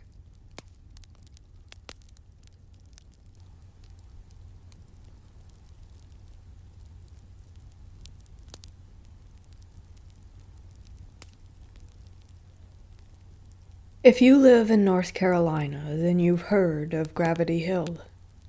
You can look it up to get information about it. One night it was me, my boyfriend, and 3 of his cousins, and we thought it would be fun to drive out to Gravity Hill and test it for ourselves. Something did, in fact, push us up the hill. Cody's car was in neutral, but something did push us up.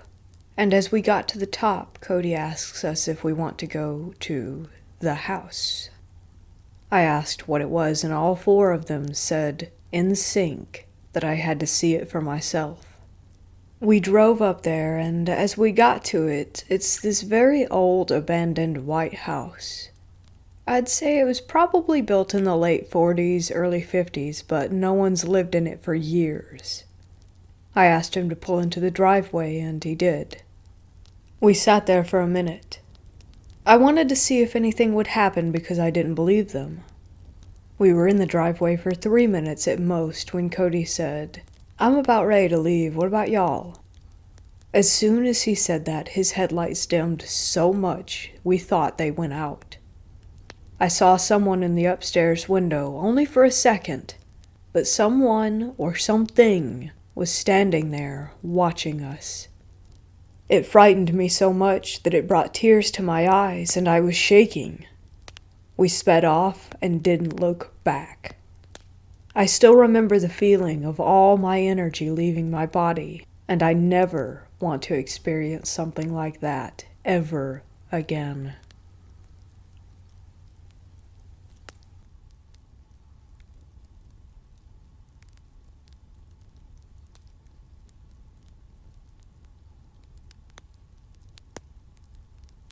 I bought 3 small clown statues several years ago from a thrift store. They came in a box of about 100 other handmade clowns, and I picked out the cutest ones. Last year I moved into a new house and put the 3 clowns in a large display case in my living room along with the other trinkets. The case is completely inaccessible to the elements and is sealed by 2 panes of sliding glass. I got a horrible wave of fear one night a few months ago, and for no apparent reason my first instinct was to check the display case.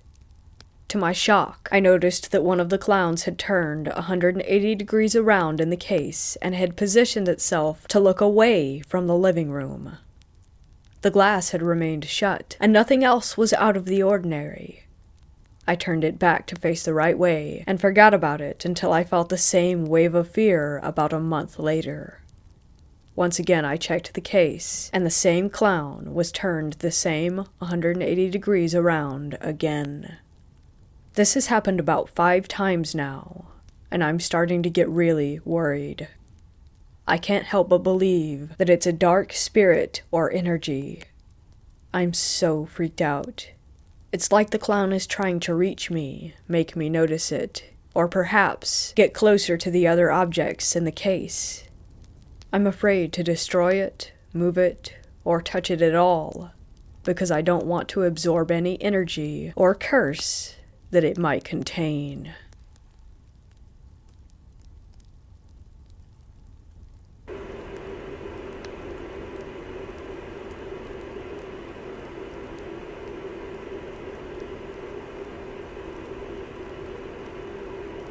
This won't make sense until later in the story, but my brother's room is on the 2nd floor of my house. He has a door that leads up onto the roof, and it's pretty high up, so there's no way to get up there. Anyways, this was when I was around 13 or 14.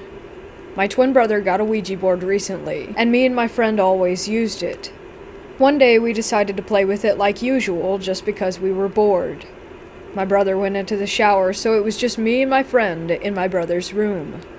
We started using the Ouija board, and nothing really happened. It starts moving, and I usually move it, or he does, because we were dumb kids. This time, I wasn't moving it, so I just assumed that it was him. For 5 minutes, nothing happened, but we started asking the spirit to do something to let us know that we were there. This is when it got weird. Outside the door in my brother's room, the one that leads to the roof, me and my friend started hearing humming and singing sounds. We got pretty scared and kept asking questions to the Ouija board. After that, there was a subtle banging or tapping kind of noise. One of the drawers in the dresser behind us opened. We said goodbye and put it away. Haven't used it since.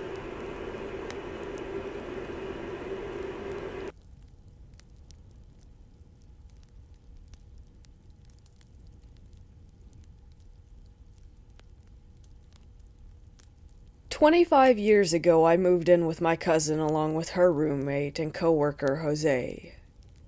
The house was an old cement block, 3-bedroom, 1-bath.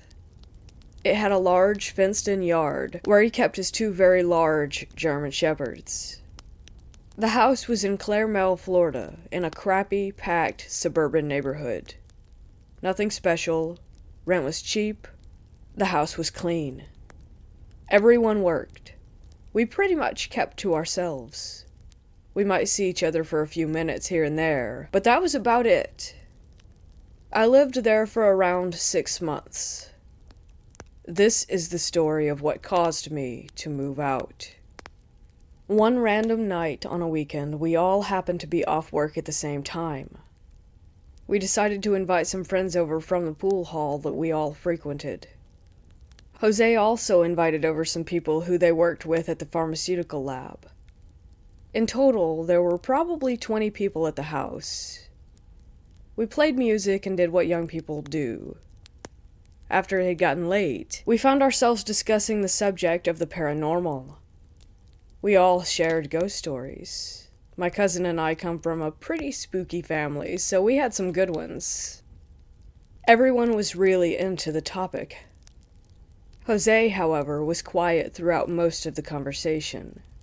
He waited until it died down, and then he said, "This house is haunted." My cousin and I shot each other a look, before proceeding to laugh because, yeah, sometimes Jose's 20-pound house cat would meow at the empty hallway, but other than that, there was nothing. He then told us that there was a presence, but that it mostly stayed in the shed in the backyard. He was referring to a tiny pink wooden shed that I had never even looked inside. He told us that he always kept the curtains closed in his bedrooms because his window faces the shed, and the door to the shed would not stay closed. He had jammed it shut 1,000,000 times, but it would always pop right back open, and that creeped him out. He said he could tell when it was in the house because he would always wake up feeling depressed. Once he finished the story, he wasn't the only one who was creeped out. I didn't want to think that I lived with a presence, and I didn't like the idea that it was hurting my roommate. I was a tough chick in my own personal opinion and was like, screw that ghost, I'll shut that door, and you won't have to keep your curtains closed anymore. I said this all because in my heart, I didn't really believe that anything was in the shed or the house. I believed that we were just messing around. So I told them all that I was going outside to inspect the shed and deal with the door.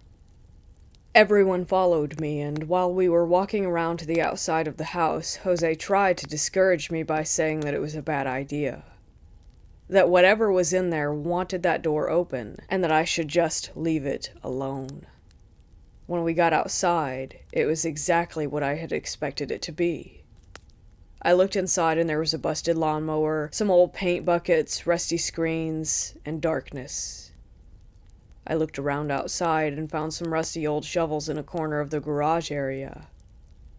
I took one of them over to the shed and kicked the back door into its frame.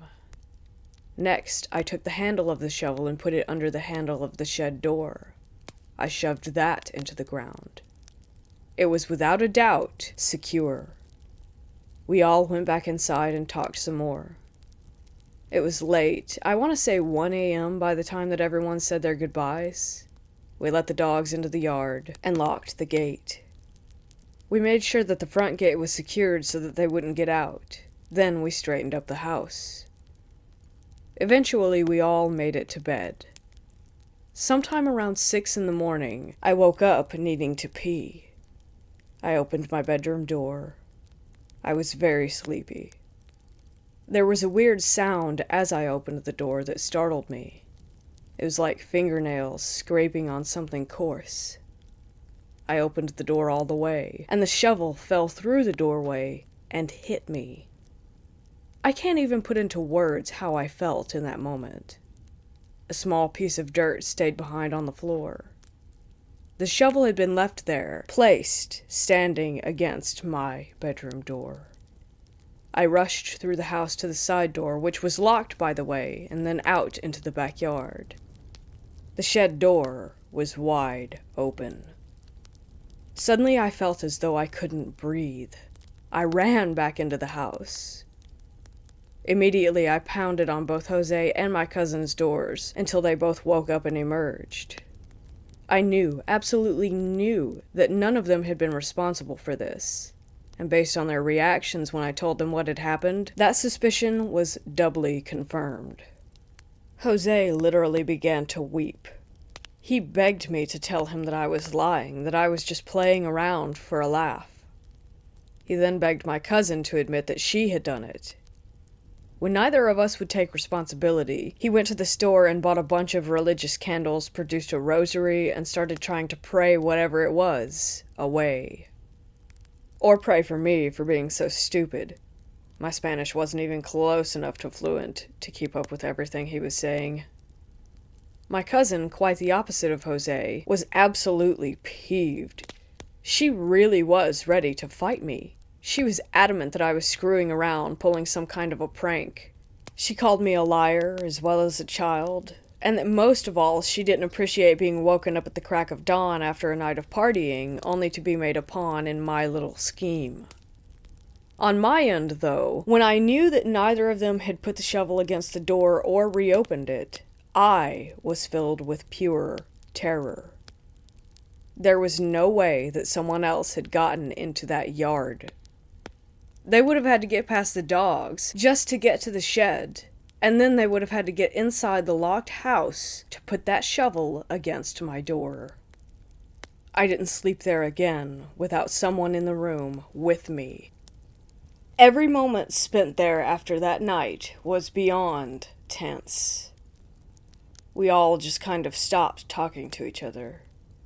Jose and my cousin ended up in an awful argument, and she moved out within a week. It took me another 2 weeks to find a place to live. Whenever I did, I never went back.